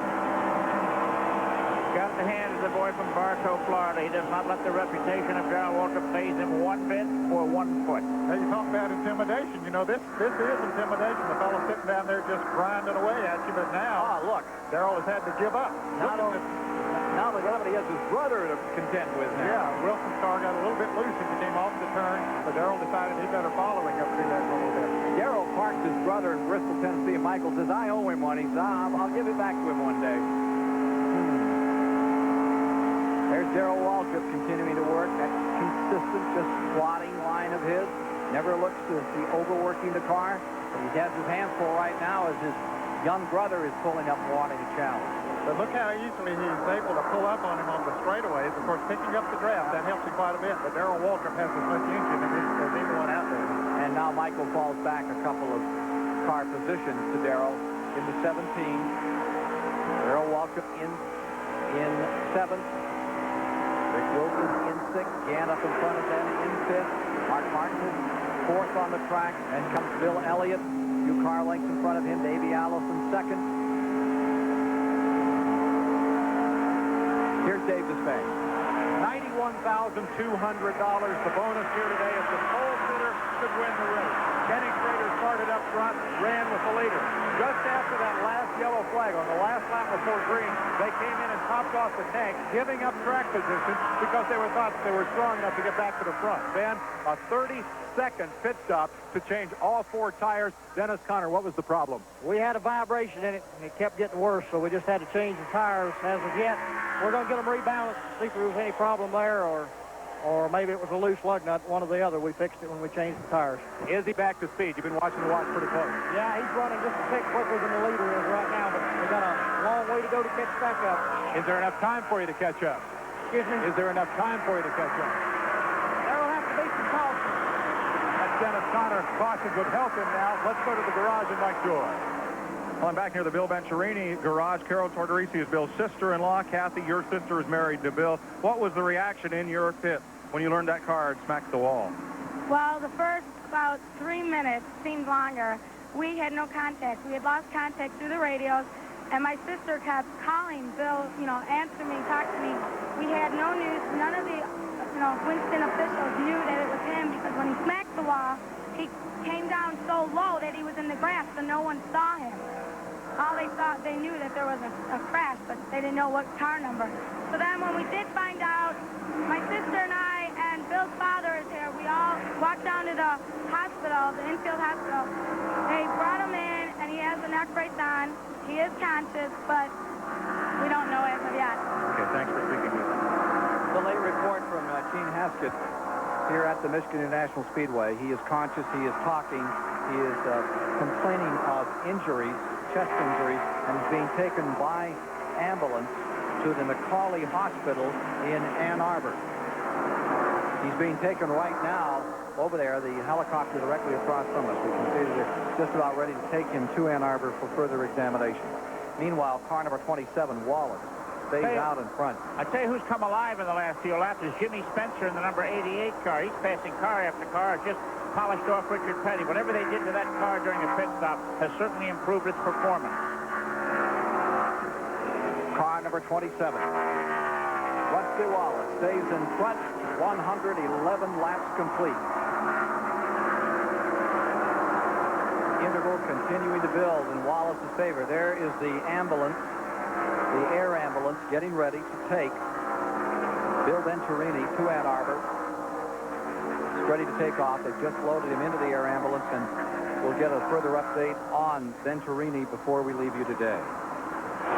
Wallace stays first, Allison second, Elliott third, and we'll be back with more of CBS Sports coverage of the Michigan 400 after this message and a word from your local station. We've completed 115 laps. Here's the scene at Michigan International Speedway as the air ambulance lifts Bill Venturini out of the racing facility here and takes him to the McCauley Hospital in Ann Arbor, Michigan. Undetermined injuries, but he is conscious, he is talking. That's the latest report.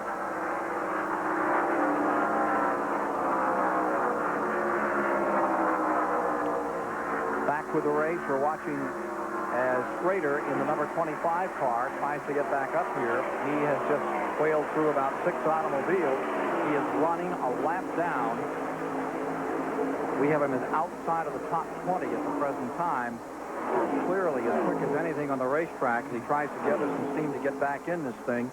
He sees $91,000 trickling away. The man that won the pole and the special skin games going on these days. If he can win the race as well, gets a big bonus. And that bonus will jump to some $98,800 if Schrader is not successful today when next they gather at the World Center of Speed, Daytona Beach, for the annual festivities centered around the 4th of July. Actually, the race on Saturday, July 1, the Pepsi 400 down there. Wallace stays out in front. Here's Davey Allison, your second-place racer, and just in front of him, number 7, Alan Kowicki, who is a lap down in 14th position. Kowicki back to Allison around this 2-mile track. Last year, Davey Allison won here in the August race, and he said handling the hot weather was the key to victory at Michigan. This racetrack for our race car seems to loosen up as the temperature goes up. The car stays a lot tighter when the air temperature is cooler or there's some cloud cover over. And each time the clouds would come over last year, we'd run a little bit faster, so we'd just tighten the car up when the sun came out, and we were able to continue at the same speed, and that helped us to win the race at the end. Davey Allison trying to do it again here at the Michigan International Speedway. You see Bill Elliott drawing ever closer, the number 9 car in 3rd position. Mark Martin lies 4th, Harry Gant is 5th. Rick Wilson stays in 6th. Darrell Waltrip is in 7th. And it's almost a replay of some events we've seen earlier this year. Here you are with Darrell Waltrip still encountering a stiff competition from car number 4, Rick Wilson. Wilson just hasn't backed off at all. Stayed right there with him, taking that slightly higher line. Kawicki slowing down. He was already a lap down as a result of getting caught in the pits when the caution came out on a routine pit stop, but now about to go farther down. This would certainly be an unscheduled pit stop for Alan Kawicki. He has the car down out of the way of the other traffic. Coming in rather slowly, Ken. Sounds like the engine is off here. Yeah. He's had such a tough season. Nice guy from Wisconsin. Won his first race a year ago, Phoenix, Arizona. In Winston Cup competition, he's going right behind the wall, so he'll be the 5th retiree from the 40 starters.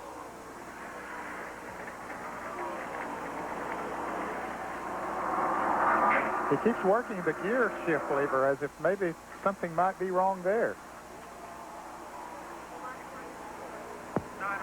Engine failure the story in 4 of the last 5 races for Alan Kawicki. He's saying give them the scuffs. He says somebody might want them. Immediately thinking about some other competitors out there that might need the tires that he is not now going to use. Well, apparently that does mean he's out of it completely for the day. He has a shop in Chicago that does nothing but build engines for his team. Another one of those guys that doesn't get enough credit for the sportsmanship that he shows. Alan Kawicki. First thought as he retires from this race, and he really meant to do well here today. Home track for him, Winston Cup competition. Yeah, not too many races ago, he was in the top 5 in the Winston Cup point standings. Going into the race today, he had dropped to 12th, and this could drop him either farther down the line. Here's Schrader, 2 cars back from Waltrip. Remember, he's running a lap down, but he's flying through the field.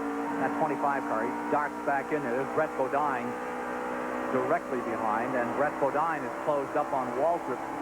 Real good, as they say. Brett Bodine in the Bud Moore car, right there. Brett having a good run here today. He's had some good runs this year, but he too has had a lot of tough luck, like many of the other drivers in the field.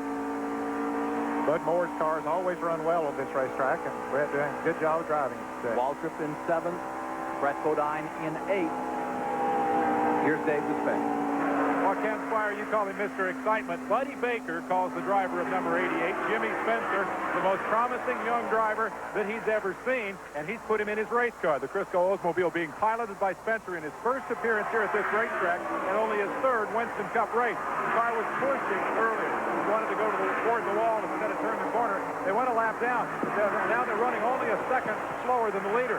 As for Spencer's part, he says he's tickled to death to be with Buddy Baker and thinks that this team has a great potential for the future. They've got all their shifting around and sorting out done now. They think this is the team with which they can go win races. I said to Buddy Baker, what kind of guy is Jimmy Spencer? He said he's the kind of guy that if you went up to him and said, there's a guy waiting out by the pit gate with a gun and he wants to talk to you, Jimmy'd say, guess I better get a gun and go find out what he wants. That's Jimmy Spencer, and he's coming on today, Ken. Don't be afraid to take a chance. Here's how you keep cool at Michigan today. Temperatures in the 90s. Thank you very much. Ken, yesterday, portable shower. Jimmy Spencer had to leave early to go race in Louisville, Kentucky in the Busch Grand National race.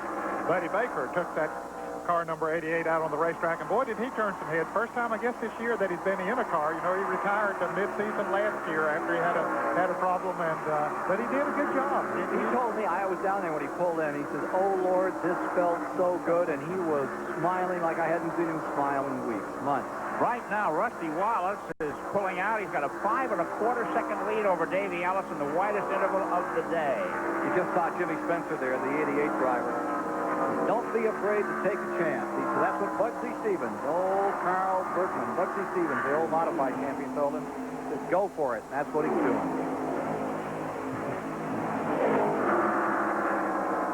There you see the number 88, formerly driven by Greg Sachs, and now the former modified champion of NASCAR out of Pennsylvania. Cut his teeth on tracks like Port Royal. Walter having trouble here?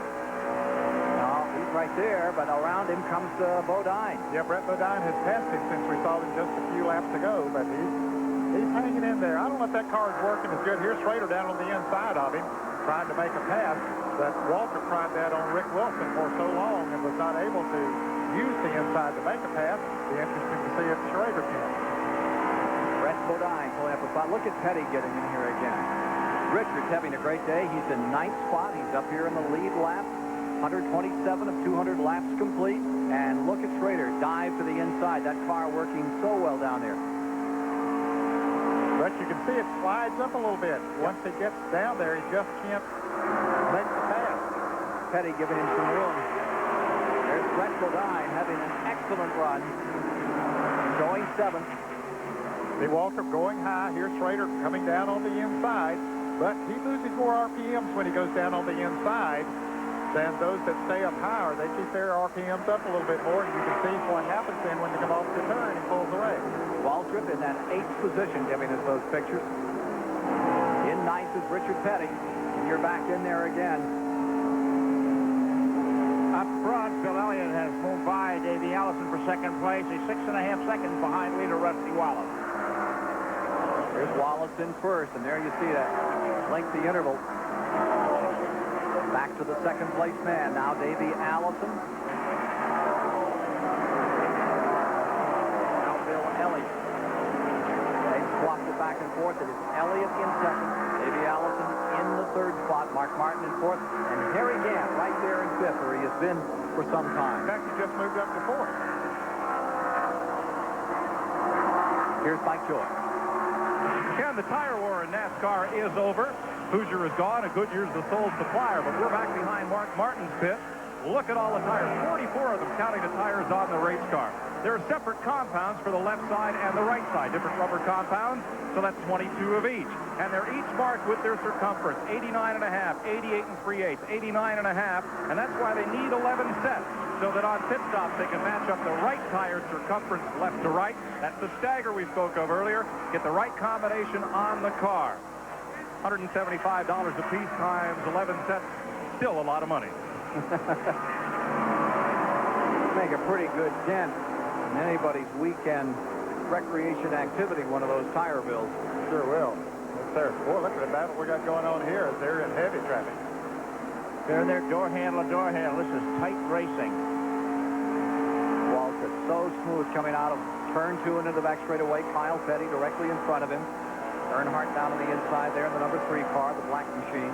Now, Petty and Earnhardt are a lap down. Kyle trying to pass Dale Earnhardt for position. And it looks like the high side of the racetrack, the groove has moved up, and it looks like the high side is the place to be now.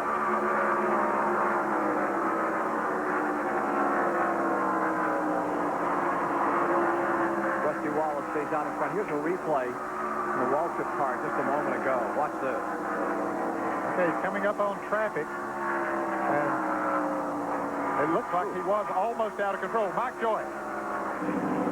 Dale Earnhardt making a stop here in lap 131. It's right side tires. Bert Shelburne jumps away, and David Smith comes to check, and Danny Myers almost goes down pit road, and he gave it a little head shake of frustration as if he might not have got that whole can of gas in, but they've been struggling with it today, and they're still playing catch-up. I think he was shaking his fist. A moment ago, we saw Waltrip shaking his fist at someone out there as we continue to watch. Well, we wonder if he got tapped a little bit. Let's see if we can tell what did. Certainly not from the front. Everything was okay. But look how he really has to turn the steering wheel, and then he shakes his fist. So apparently somebody tapped him a little bit from the rear. Bill Elliott in second, Harry Gant third, Davey Allison in fourth. Working live inside of Darrell Waltrip's car another time. Rick Wilson is sixth. Waltrip line 7.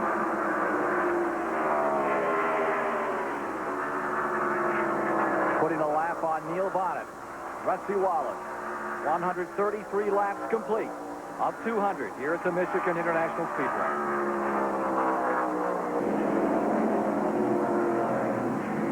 Pit stops to the order. Let's go right to Mike Joy.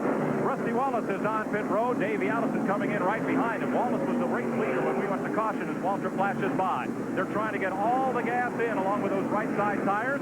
Crew Chief Barry Dodson opts for 4. Tires all the way around on Wallace. Dick Trickle is in. Now Davey Allison's crew, they're looking at the race leader. They've got the right side done, and Robert Gates hustles that jack around. Most everybody that hasn't just been in may get the 4 tires.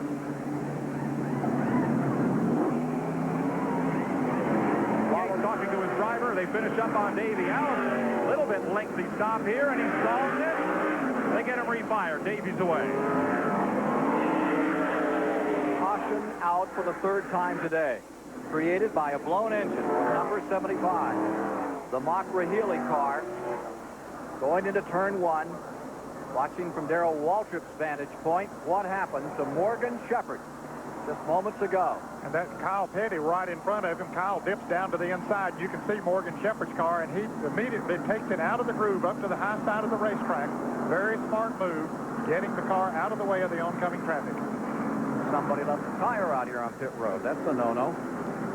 Third caution of the day. Let's go to Dave Despain.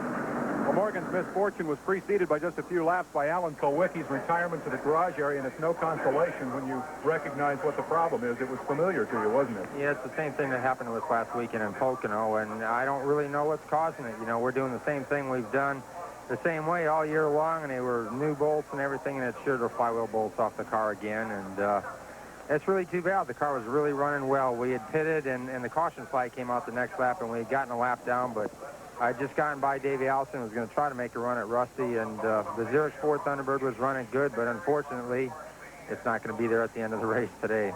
Can you take your helmet off now and put your mechanical engineer's hat on and figure out what the problem is here and get it stopped with this one 2 in a row? Well, not without looking at it. I really don't have any idea. I'm just really baffled right now. Baffled and frustrated, Alan Kulwicki is out of the race. Ken? And I assure you that he'll find the answer before too long. That's the kind of guy he is. On board the Goodyear Enterprise today, providing aerial views of the Michigan International Speedway. Goodyear's Gyrocam 360 giving us marvelous pictures. Mike Joy? A little bit of smoke billows from both tailpipes out the left side of Davey Allison's car. Robert Yates is car owner, crew chief, and engine builder. They were first looking at spark plugs. Now they are going to change spark plugs on that car. That piece of metal is an insulator to keep the heat from the header off the spark plug wires. They'll have to go in there and make sure first that the wires are on, because no electricity from the coil means no spark. If they are, they'll fire it up to the best they can. They don't have a spark plug wrench out, so they are reattaching those plates. We'll see what's next and talk to Robert when he's done. Well, that yellow flag erased a 6.5-second lead that Rusty Wallace worked so hard to build. We have 136 laps complete, so they can't go the distance from here on a tank of fuel. They'll be in for another stop. Well, they have the hood down, and look at the smoke as he fires that car and heads back out. Doesn't sound like it's hitting on all 8 either as he moves out. Right behind him was Dale Jarrett as they have the hood up on his car. They're doing work to it on the right front. The suspension, something went wrong with it. Looks like another lap before they turn them loose. Here's Mike. Robert Yates talking to his driver, Davey Allison, trying to look at Davey, looking at temperatures, listening to how the engine feels, and they'll figure out, try to diagnose it from there. Robert, what do you think? Yeah, we've got a hole. It's not pushing out the breather, so it's not coming through the, like through the piston. That must be a valve. So nothing they can do from here but ride it out. Now, he'll be down on horsepower, but as we've seen, these 8-cylinder engines, even when they lose one jug, they still run along here pretty well. So Davey may not have a chance to win this thing, but he'll pile up some Winston Cup points and could figure in the outcome.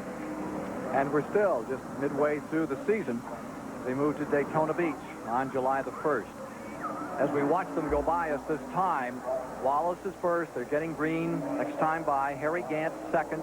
Mark Martin is third. Brett Bodine fourth. Ricky Rudd is in fifth. Wilson is in sixth. Seventh is Bill Elliott. Eighth is Darrell Waltrip. Ninth is Richard Petty. 10th is Cope. 11th is Lake Speed. 12th is Marlin. 13th is Davey Allison. And going 14th is Dale Earnhardt, being shown in the lead lap as they get ready to go back under green. But he's barely in the lead lap. He's just in front of Rusty Wallace, so he's at the tail end of the lead lap. He'll have to stay out in front of Wallace in order to be counted as being in the same lap, but that's highly unlikely the way Wallace's car is running. See him right behind the pace car here, Chris, back straight away.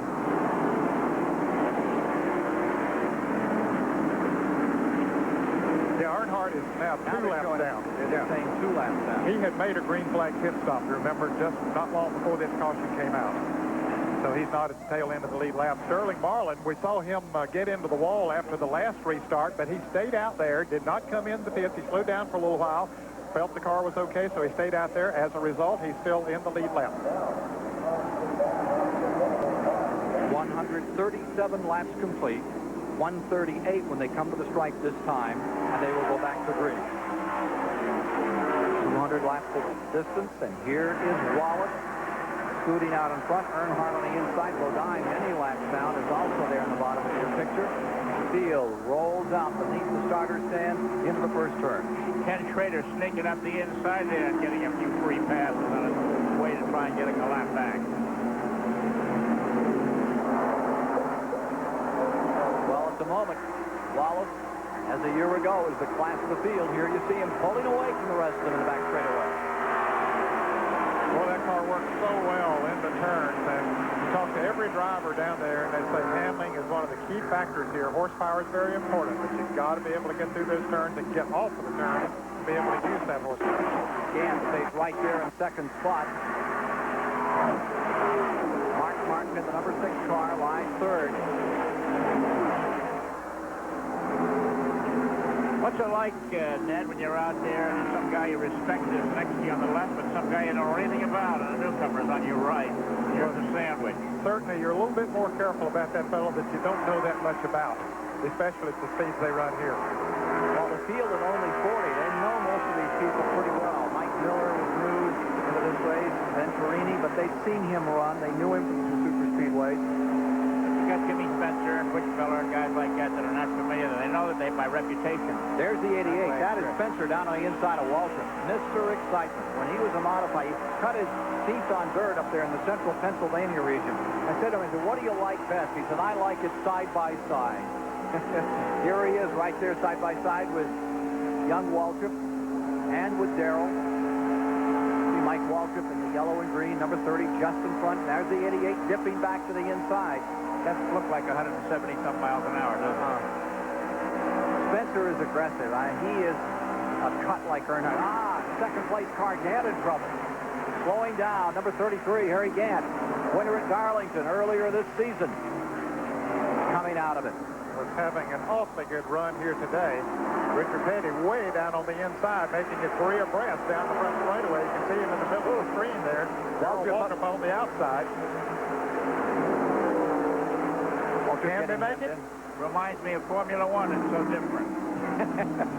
There's a 43 on the bottom of the racetrack.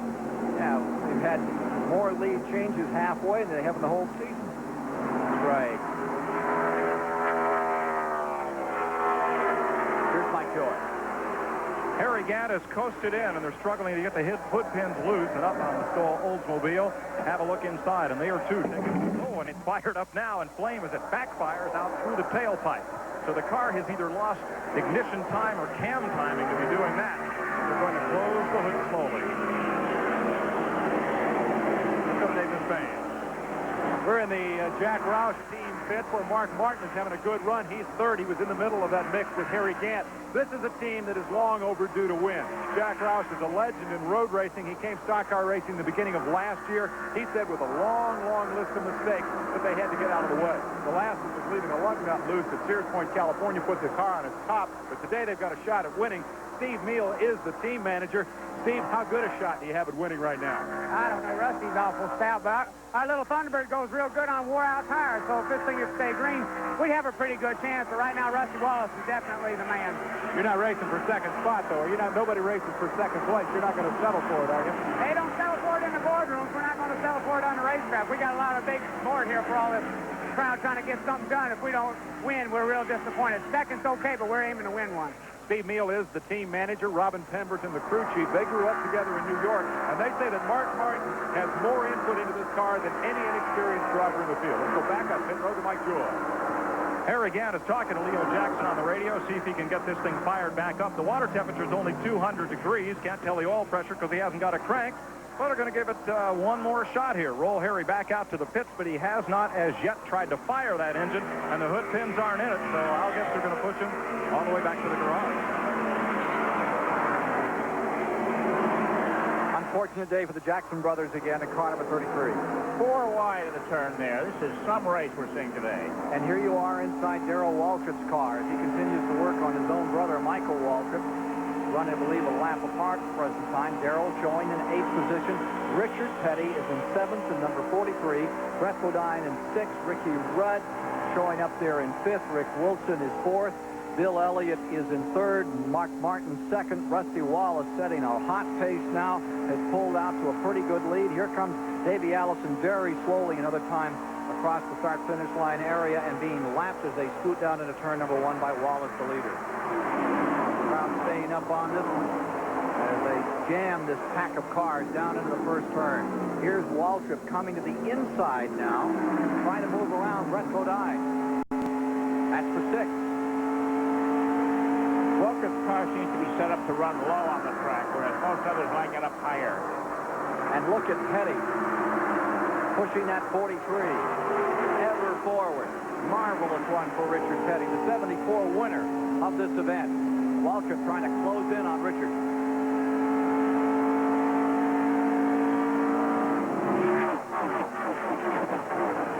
Just some great racing here back in the pack.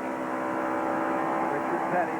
And all of a sudden, Mark Martin and Elliott are into it. Here comes Elliott, just motored up there and pulled by Mark Martin. For second place. The Fords, which were out during after the first round of pits, up to back. Now, Fords, we have 2nd and 3rd, and Brett Bodine is up there. Let's take a look. Here we are with Waltrip again, passing Dale Earnhardt down 2 laps. Time for Darrell Waltrip to really go to work here. But Earnhardt tries to come back on the inside. 147 of 200 laps complete.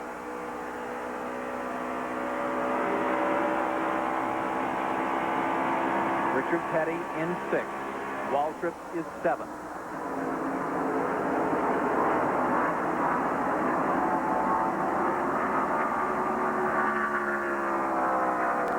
Dale Inman watching his cousin Richard having a great day. One of their best so far this year. Davey Allison retires, goes back to the garage area. And the rookie sensation, Huck Strickland, who was having such a good run here today, is on pit road with the hood up on his car, so he's losing a lot of time. See the interval from Wallace in the white car back to number 9, Bill Elliott running at 7th. Gives you an idea of how they're set up around the track.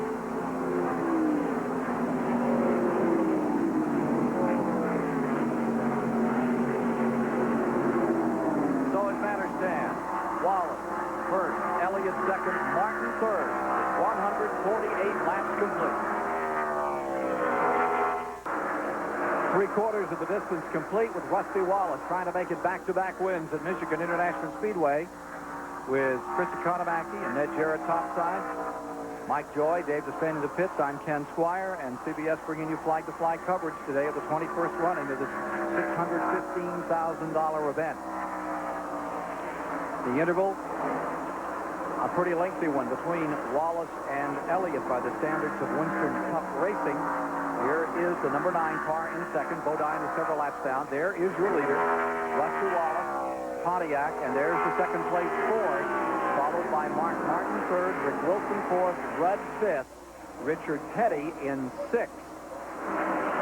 Waltrip in 7th. Brett Bodine has fallen to 8th. Now here's Waltrip challenging Richard Petty. The scrap is for 6th position. They have been racing pretty hard for a number of laps. Petty has been trying to move up on Ricky Rudd, who is not too far in front of him. Rudd running in the 5th position. But Waltrip now, you can see the green car of Ricky Rudd right in front of Richard Petty there. But Waltrip still hasn't been able to do much with Petty. There you see Ricky Rudd just in front of them. Remember, he came from 31st on the starting grid today. Had a bit of a problem in qualifying. He was one of those ones that got sucked into this first turn. He got a little sideways, and it cost him. But he's looking great today in that Kenny Bernstein car. Mike Joy. The Petty pit here is upbeat. He's looking for his first top 10 finish of this racing season. Richard said the car's running fine, but the report from Darrell Waltrip is that Richard may be leaking a little bit of oil. He's reported that to NASCAR. But taking a look here at the pit where Richard's been, there's been no oil leaking from the race car, and they can't find any problem.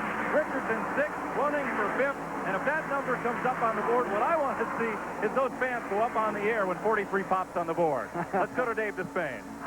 Well, a good day for Richard, a short day for Hut Strickland. The car has just retired moments ago. Doug Richard, the crew chief, what's the problem?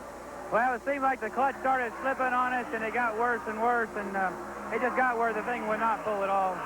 10 years ago, this guy came here as a green crew chief from California with a rookie driver named Dale Earnhardt and a new car owner named Rod Osterlund. Rod Osterlund is the owner of Hut Strickland's car. It's kind of a reunion for you guys. Are you going to repeat history and take Hut Strickland to the championship? Yeah, well, it's quite an honor to start back with Rod Osterlund, Rowan Wolotica, and Hut Strickland as the driver. The Heinz Ketchup Pontiac was performing real well today, and it's one of those ones you hate to let go, but you know, I hope people see that the Osterlund Motor Ventures does have the potential of running good, and we hope to, you know, have that for the rest of the year, which I feel no problem we should. Quickly, what's the timetable for this team? You see this being a championship contending team in a year, 2 years, what? Well, we're going to try to mold it together as a very competitive team. Once we become competitive, then I can take an outlook to see what the future will lie. Doug Richard with a rookie driver, but back home again with Osterlund Racing. Meanwhile, good scrap going on. Number 83, that red and white car, Lake Speed, has just moved around the 15 car that's run in the middle as they go 3 deep into turn 1 of Brett Bodine. There you see the Bodine car, and he is falling back a bit. He was making a very good run. Lake just went by him. Here's Kyle Petty pulling up. Jimmy Means, blue number 52 there, also in this large pack of cars. And there's the interval from Ricky Rudd back in 5th. Petty and Waltrip back to this gaggle of cars. Lake Speed in that 83 streaking away. He is in 8th spot and running a good, consistent race all afternoon. Yeah, Lake's having a good run here. In fact, he has run good in most of the races recently, Ken. He's had some problems in a few of them, but he has been very competitive.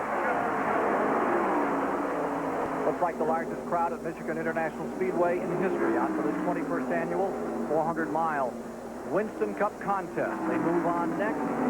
July 1st, Daytona Beach, the Pepsi 400, then July 23rd, Pocono, and July 30th, we'll be with you for the Die Hard 500 at Talladega, Alabama. Lead continues to be Rusty Wallace, Bill Elliott in second. Can anyone stop Wallace today? We're going to find out very shortly. This Michigan 400 race summary is sponsored by Quaker State Motor Oil, where the big Q stands for quality. After 340 of 400 miles remains 5 leaders as Rusty Wallace has dominated. 8 lead changes, 138 mile an hour average, well off the record of 153.5 set by Wallace in winning this race in 1988. Here you see the cars that have fallen by the wayside. Number now up to 10 cars out of competition.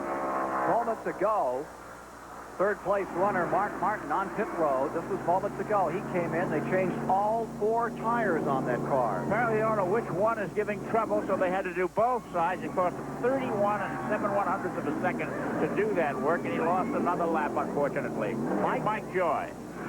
Well, Steve Emile and Robert Pemberton, the crew chief, they are, you can see, disgusted. Mark Martin has 2 second-place finishes here this year.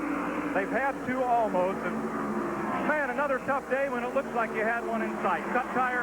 Well, we know we didn't have a whole lot for Rusty today. He's awful stout, but we were a good second or third place car, and the point standings thing was looking real good, but it's not over yet. A long way to go. Anything can happen, as you just saw. Well, the best thing is you can now go the distance without another stop. 41 laps. Yeah, everybody has to stop, but they'll stop with like 15 or 18 to go and probably just get fuel, so they'll be gone. They'll beat us by 15 seconds still. It hurt us, but, you know, one of them deals. Thanks, Mike. Bill Venturini has been admitted to the hospital in Ann Arbor where they're saying it's temporary serious, and he's being examined at this time. On the leaderboard, Wallace first, Elliott second, Rick Wilson to third. Waltrip has moved around Richard Petty. Therefore, we will have Rudd fourth, Waltrip fifth, Richard Petty sixth. For just a moment, we saw Richard Petty up on the leaderboard in the top 5. Yeah, now Darrell Waltrip has moved around Ricky Rudd and has moved into 4th place. Yeah, Petty was running 5th there, but now trying to take over the 5th position from Ricky Rudd, as we can see out the rear window of Darrell Waltrip. The story right now is Bill Elliott is chipping away at Rusty Wallace's lead. It was 3 seconds. Now it's down to 2.17, and he's closing lap after lap. We're going to have a battle for the lead in about 6 laps. There you see the top 14 after 155 laps.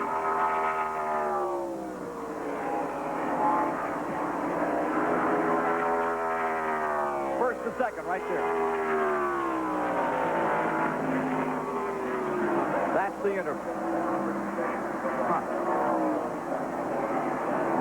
Fellow doing his own monitoring here today. A little scanner, checking on what they're saying. Yep, and he's got all the different teams there listed as to which number he punches, I guess, and he can listen in on what they're saying. Again, Lake Speed up to 7th position and behind Petty in the 43, having an excellent run. Bodine in 8th. That's Brett Bodine in the 8th position. Jeff Bodine had trouble early. He's a number of laps down. Brett Bodine having one of his best runs of the year. 11 cars being shown in the lead lap.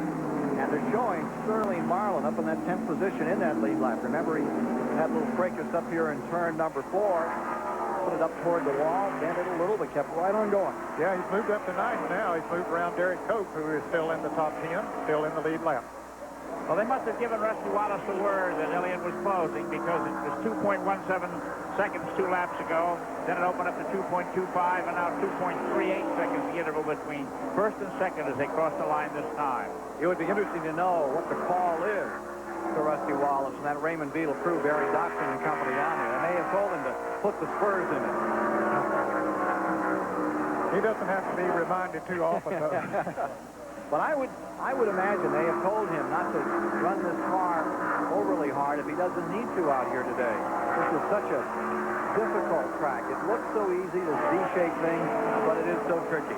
Well, sometimes when you get out there in the position by yourself, like Rusty is, you can sort of get lulled into a particular lap time frame and maybe not be pushing the car as hard. He certainly doesn't want to take any chances as he laps Neil Bonnet, who Neil has a cylinder loss, but he'll drive very carefully. Let's go to Mike Joy in pit. Well, let's answer that question of yours upstairs.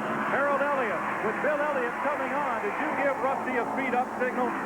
Yeah, we did. He started catching us a little bit quicker than we thought, so we had to go ahead and speed up. We were trying to conserve a little fuel, but I took a look, and Bill's getting the same identical mileage as we have, so he's probably going to pit on the same lap as we will for about 7.5 gallons, and that's going to be the end of it there. Now, these Elliots aren't related.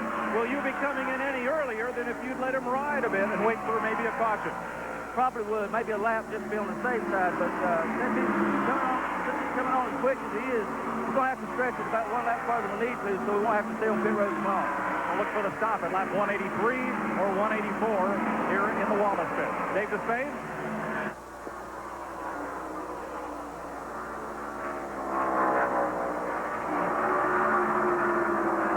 We'll get a report from Dave in just a moment.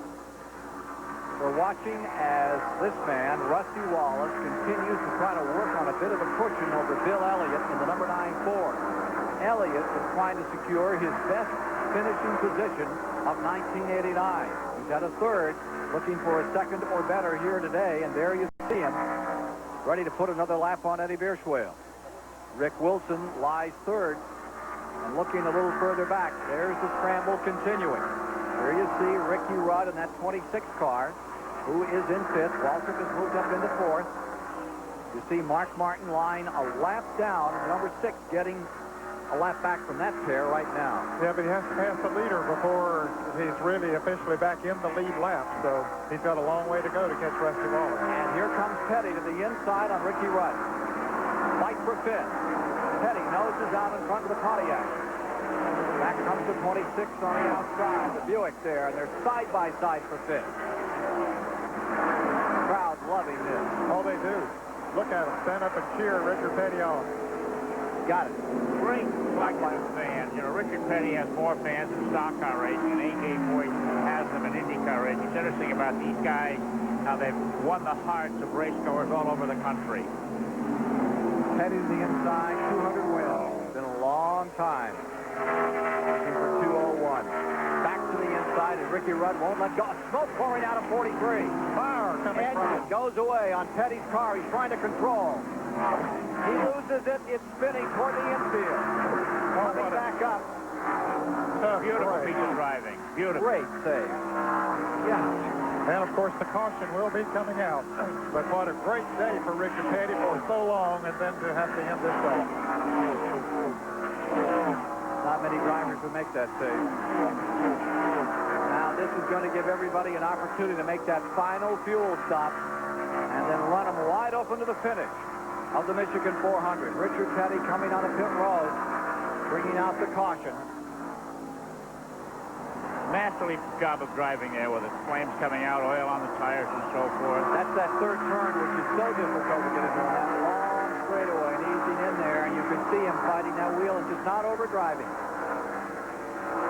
Overcorrection there, and he could have been in big trouble. He kept it down to the bottom. It started to come up, only came up about 10 feet maximum. Gave the others plenty of room to get around and should have been trouble. He's still some kind of driver. He sure is. He's still very capable. And he proved that today. I think that he's still capable of driving that race car when he has the car under him. Caution is out. Yellow is on the track. It is the fourth caution of the day after the engine expires, and Richard Petty's car, after he just planked it in the fifth position, and a great dice with Ricky Rudd. Let's see it again. Well, he's down on the inside of Ricky Rudd. Looked like he had him passed that time, Ken, but just as he let off the gas, the engine let go, apparently. You can see it inside the left front wheel, something down there in the lower left front corner of the engine caught fire to begin with. But that's, it looks like an oil fire, so when the engine let go, the oil was coming out, and it caught fire. He spun it around, kept it down on the inside of the racetrack. Little break there. Did a great job. Well, Richard Petty brings out the fourth caution of the afternoon. It will allow all these cars, 9 of them, to gang up for a run to the finish with 172 of the 200 laps now complete. Wallace, Elliott, Wilson, Waltrip, Rudd, Speed, Brett Bodine, Sterling Marlin, and Derek Cope having an outstanding day.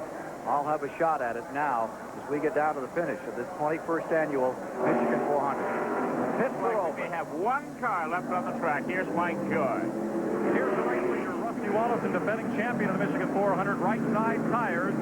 And as yet, no gas. Now the gas man comes over. A little bit leisurely there. He wanted to make sure that tire changer was in position. Right sides are down, and they want all 4 tires. They'll need about a can and a half of gas to go the 28 laps. They've been noodling this out, which set of tires to put on the car. Rusty revving the engine. Drill is clean. He's away. And here's Bill Elliott coming out after his pit stop, so Wallace will maintain that track position. Waltrip away. Notice how those crews on pit road are tired these days after the fire that Richard Petty had. They're being so conscious of safety on pit road with these massive pit stops. And, of course, the fire you're talking about, Richard Petty, was at Atlanta back in March of this year when one of his crew members was burned. Mike Waltrip still in there. The car that stayed on the track and picked up 5 points was Eddie Bierschwale. Well, no, what the heck? No, he was not leading the race, so even though he's the first car behind the... only car out there. Well, yeah, he's still not leading the race, though. That's right. He's go, yeah. Want to impress the sponsor. Here's Mike. Barry Dodson's the crew chief on this Rusty Wallace car. I thought my stopwatch broke. I couldn't believe the time on that stop. Well, it's the least we can do. You know, he's driving his heart out. Kodiak, Pontiac, that's the least we can do for him. They said it was a 20.65, and it was time to do it.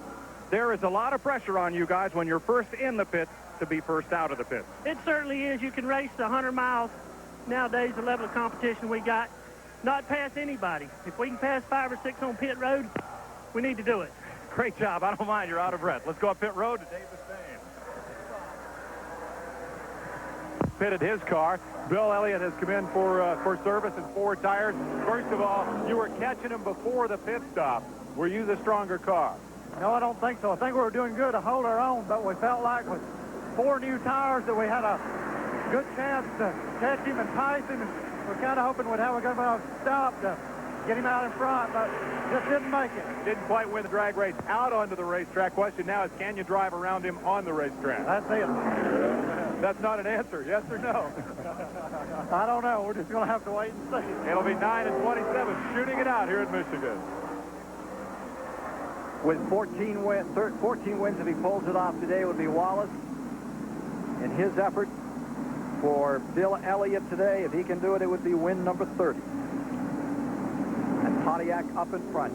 Pontiac going through a wholesale change in how they're going to put teams out, we understand, for next year, Chris. And it's only going to be 4 that get factory support, and who those 4 are, a source of great concern among us. 14 Pontiacs in the race here today.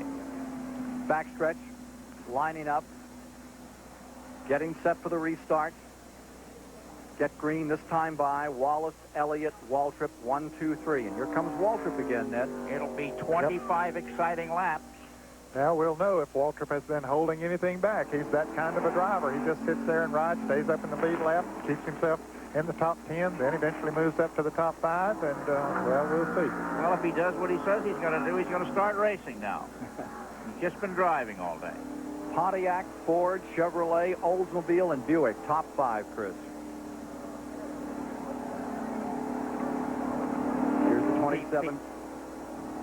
All those executives from Detroit are sitting here looking at one another, wondering just who's going to go home and celebrate. Mark Martin lap down inside. Coming for the green, and a great jump by Wallace, and Waltrip up on the outside makes a run on number 9, Elliott. Now Waltrip is awake, I'll tell you that. In the second. Here's Mark Martin just in front of him. Well, here comes Elliott back down on the inside. Waltrip couldn't hold him. Corner is so wide, if you can get it to stick in there, you can go through. I think it's the gearing we talked about earlier in Elliott's car. Look at Bill Elliott go down on the inside trying to make it 3 abreast. He decided not to do it that time around, and he runs up on the 2 lap cars of Kenny Schrader and Mark Martin. Elliott just didn't have anywhere to go. Mark Martin has been in 10th. Schrader is in 11th. They're swapping positions a lap back. And on the inside, here's Elliott for second place. Waltrip with him in 3rd. Look at Waltrip decides to follow Elliott rather than someone else. He crossed the track to get down there directly behind him. Yeah, it's a good smart move on his part. Now Mark Martin, boy, he got close to Darrell Waltrip there as he tried to move up on the outside. Here's Schrader in that 4th position as he and Mark Martin battle there side by side because each of them are a lap down. And they're battling for 10th. That's for 10th, 25, and the number 6 car. Chevrolet against Ford. Up in front, there you see Wallace. Elliott looks like he's reeling him in here. Yeah, he might be. And it's time to. If he has anything left, it's time to show it. He definitely is. He's moving up on Rusty Wallace. 177 complete of 200. Look how close he has come to it. Bill Elliott with fire in his eyes. Won that first victory of 1989. He's tired of people asking him every week what's wrong. Did you think anything was wrong? Well, yeah. Starting the season when we saw him in Daytona with the broken wrist, that got his whole program off kilter. And then they had a tough time figuring this 1989 T-Bird out. But I think they have now. Certainly it's shown here today that they're very close. A lot of things of old out there right now.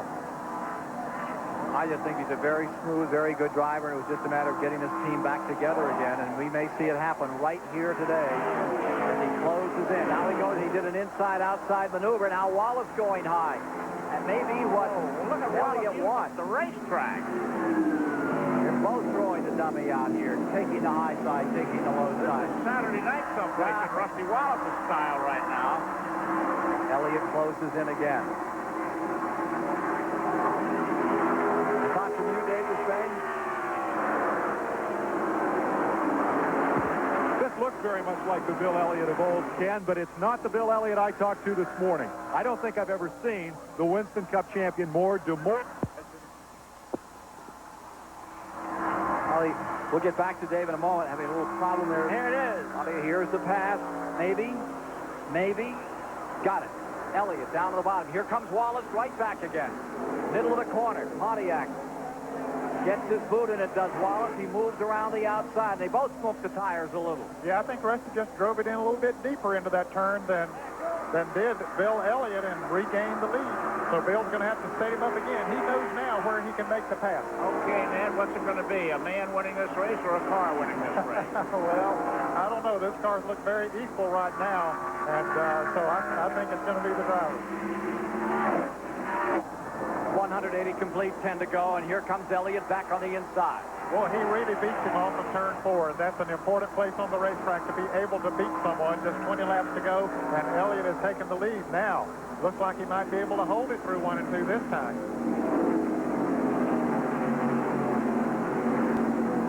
2 car lengths. 20 laps to go. Back straightaway.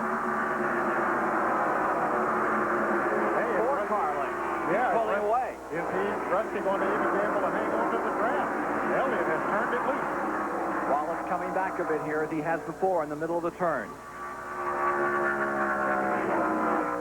We asked Bill Elliott whether he'd rather lead or be in the draft coming down the stretch. You need to be out front here because, you know, the way these cars are nowadays, you can't really follow anybody and do any good. You've got to be able to be up front and let them work to get by you. There he is out in front, 5 car length advantage. Waltrip stays 3rd, Wilson 4th, Brett Bodine 5th, Ricky Rudd is 6th, Lake Speed is 7th, Sterling Marlin 8th, Derek Cope 9th, Mark Martin a lap down in 10th, fighting with Schrader. Mark Martin to the inside, still picking up ground in the Roush car. Well, Darrell Waltrip knows he's a lap down, so he's not going to fight him too hard. In fact, he might just let him go and say, hey, maybe I can pick up his draft and pick up a little speed here. Speed lies with Bill Elliott first, looking for that first win of 1989. Ernie Elliott looking on out of Dawsonville, Georgia. His dad and mother home watching. Sure they have their fingers crossed right now. As does the crew at the famed Dawsonville Pool Hall. Bill Elliott staying in front and drawing away from Rusty Wallace in second. Back with more of CBS Sports coverage of the Michigan 400 after this word from your local station. This CBS Sports Special, the Michigan 400, is sponsored by Goodyear Eagle Tires. Goodyear, because there really is a difference. Valvoline Motor Oil, people who know use Valvoline. And by GM Goodwrench Parts, the goods under your hood at General Motors dealers. Jimmy Means in car number 52 has just crashed at turn 2. Jimmy Means has smacked the wall hard, very, very hard in turn 2. Caution has just been unfurled. Coming back to the line. Safety crew already there.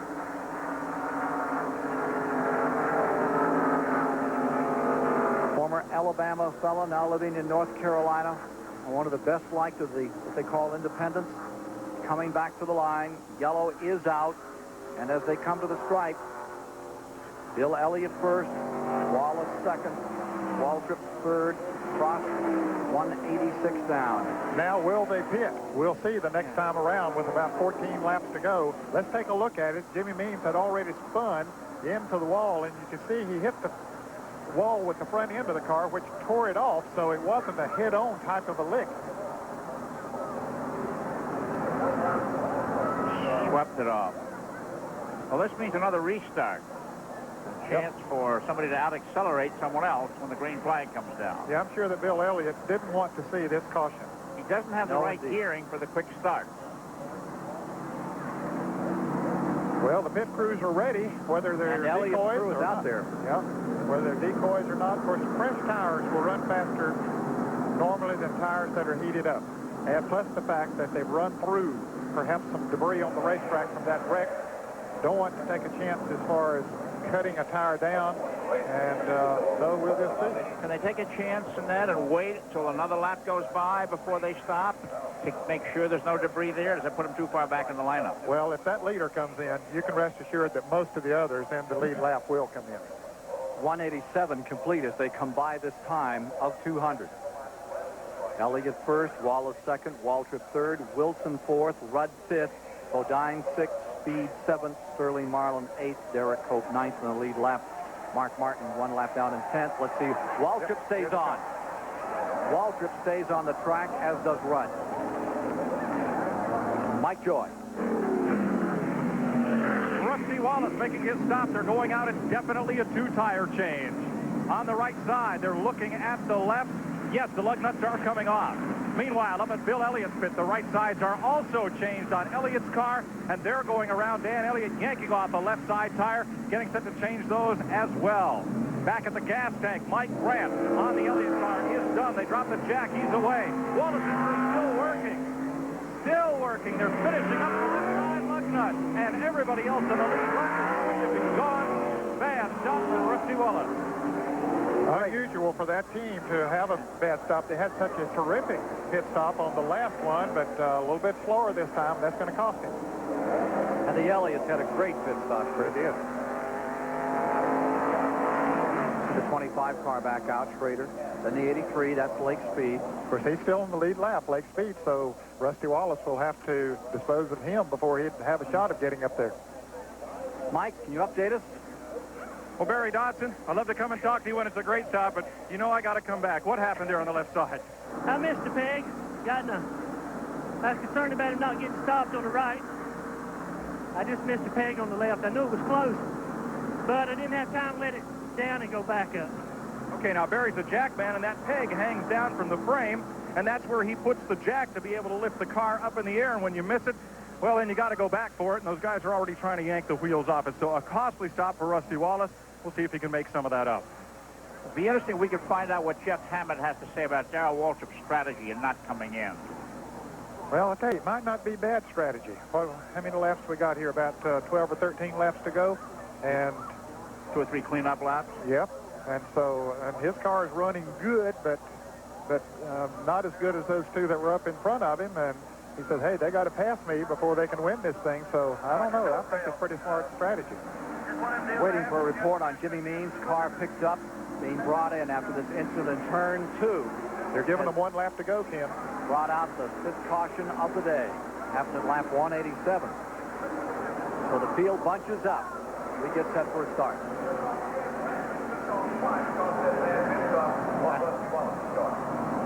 Here you have Waltrip. And that 17 car leading the parade down here into turn number 1.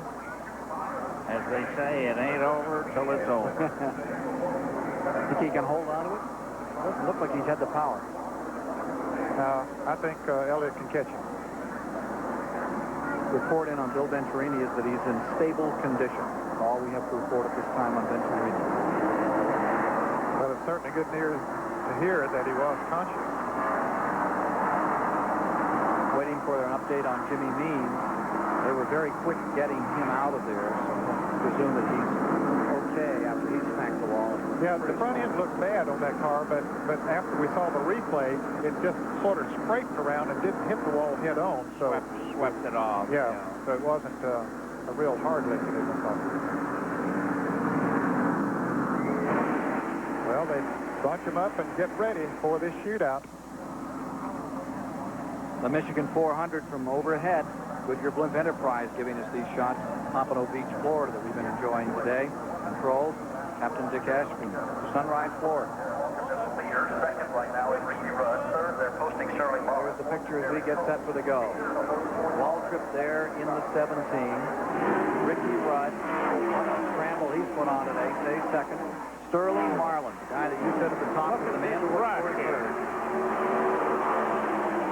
Bill Elliott back and forth. Brett Bodine in 5th. And there's the scramble. And look at Waltrip. Boy. Yanked that car out in front. I'll tell you, he turned it loose. Well, he made a good restart. You know, the last time around, last caution, he had a good restart. But Elliott passed him back pretty quickly. But, boy, not this good. He really moved out. And look at his wife, Stevie. She's very happy about that. That she is. Jeff Hammond looks a little happy, too. 10 laps to go this time by. 10 this time by. And look at that interval. Look at Ricky Rudd on the outside. Second place. Down they come to the stripe. Wallace lay 8 on that restart. He's right up behind Jimmy Spencer. Dave Despain.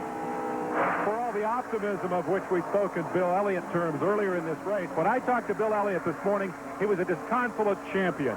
He was tired of the competition. He was tired of living in hotel rooms. He was tired of a car that wouldn't run as fast as he wanted to. He was tired of mechanical problems, and he was tired of being behind. I asked him what happens today. He said it'll all depend on how the car runs when I climb under the wheel about 1 o'clock. This car has run like a rocket all day long, and indeed it looks like the Bill Elliott of old. And behind him, it is the crew of old who got him in here and got him out when he needed to be back in front. He hasn't won a race this year, but he's won 6 on this racetrack, and it looks like it could very well be 7 here today. And there he goes for second spot. He's got Rudd on the outside, and away he goes. There you see the leader. Waltrip in the 17, and into second moves car number 9. Bill Elliott trying to chase Darrell down. Back straightaway. Even coming through traffic, Ken, he is gaining on Darrell Waltrip. I think he has enough time to catch him. Mike Joy is in the Darrell Waltrip pit. Well, here we are again, Jeff Hammond at Daytona. Everybody got gas. Darrell didn't want it. Now everybody's got tires. Can he do it? Mike, I tell you what, it's going to be really close. Bill is just really strong today, and we knew the only way we could beat him was just to try to get out in front of him and just get a big jump on him and hope and pray that we can just, hang on. If we do, it's going to be a miracle, but we felt that was our best opportunity. We had our best set of tires on we've had all day, and we just let Darrell have the best he could. Yeah, earlier he'd been asking for a lower gear. Would that help him now if he had it? Yeah, if we had a lower gear, it would really be a big benefit for us, but we elected to go with just a little higher gear and kind of help us in the finish area. But, that's then, and this is now. We'll just take our lumps as they come. And that margin is dwindling. Challenge. Elliott to the inside. Wallace up to 5th. And here's that challenge for the lead. Here's Elliott. Bottom of the racetrack, going for first place. There, Waltrip stays with him, runs into the draft. Crowd is going wild here. 2 laps ago, he was 1 1/4 seconds behind. He gained 0.6 of a second a lap, 2 laps in a row, and blew him off. And Rusty Wallace doesn't seem to have it this trip. There's Rusty Wallace closing in on Ricky Rudd. 3rd, Rudd. 4th, Wallace. 194 complete this time by of 200. Now look how easy Rusty Wallace is able to pull down on the inside and move around Ricky Rudd. Ricky Rudd did not stop for fresh tires. Wallace did. That makes a difference. Leader pulling away. Elliott building an advantage now after he ran. Waltrip down.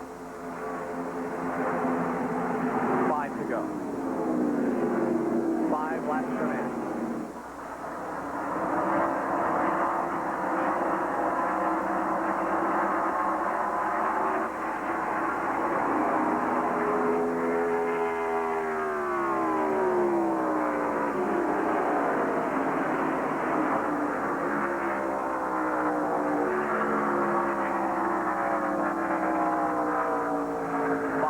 This time by. Right.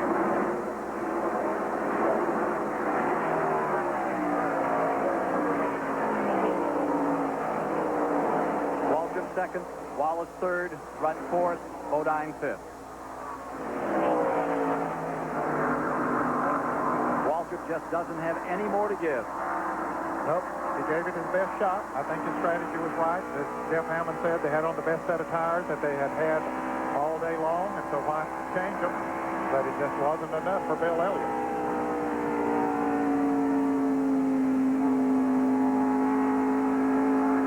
Here you are with Dale Earnhardt, number 3 car. Not a good day. Recorded in the 16th position, 2 laps down. Elliott's leaving the field at 1/4 second a lap. Just marching off is Bill Elliott from Dawsonville, Georgia, to his 4th win here in the Michigan 400. Going for win number 30. And Rusty Wallace closing in on Darrell Waltrip. Ford in front. Chevrolet 2nd, Pontiac 3rd as we get down to the end of this one. What a run by Bill Elliott. His crew standing by. A long season for them since Daytona, that heartbreaking crash in practice. Here is Wallace closing in. 197 complete.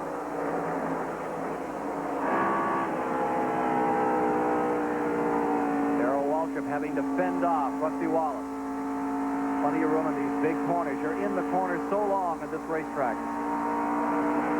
Rusty looked inside, decided that was not the time to try to make a move. So he goes down the back stretch, into turn 3, and let's see if he gets down on the inside again. Yep, here he comes. Second place. Wallace looking for him to give him room. There it goes. I think that the difference in the number of laps they have on their tires is what's working here. The new tires by Wallace just let him drive down on the inside, drive on the round, as did Bill Elliott. Elliott continuing to draw away, as you can see here. What a run he's made. How long, then, does the tire edge hold that you wouldn't know what's on? About anywhere from 5 to 10 laps. They're all the same. Yes. Rusty Wallace, last year's winner. Settling into second place, would love to chase down Bill Elliott. Time is not there, and Elliott seems to have the power right now going with him. Back to the line. White flag is out. One remaining.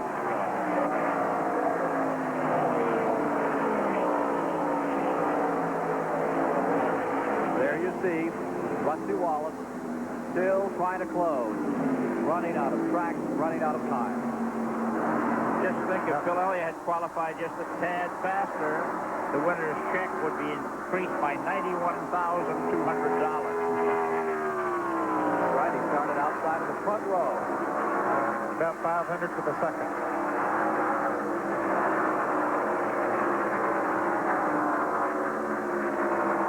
Coming out of fourth. Wallace still closing, but too late. And the winner today is Bill Elliott. The Ford has come back to win here at Michigan, where it won 3 in a row. Ernie Elliott being congratulated. 7th victory on this track for that team. 2 1/2 of a second, the advantage. So Bill Elliott's pulled it off. Rusty Wallace coming up to congratulate him after a tremendous run here at Michigan. You'll meet the winner of the 21st Michigan 400 in a moment. Some guys look at this, they see just another brake job. But when you're Mr. Goodwrench, you learn real quick that behind this car, there's a somebody. Somebody who depends on these wheels. Keeping this car running right's important to them. That's why they brought it back here, to this GM dealership. Just another brake job, not to the guy who drives this car. And not to me either. Mr. Goodwrench knows it's not just a car, it's a freedom. Give me the ball, give me the ball, give me the ball. You got a thirst. Give me the ball, give me the ball, give me the ball. You know what you need. Give me the ball. Fluids and mineral fat.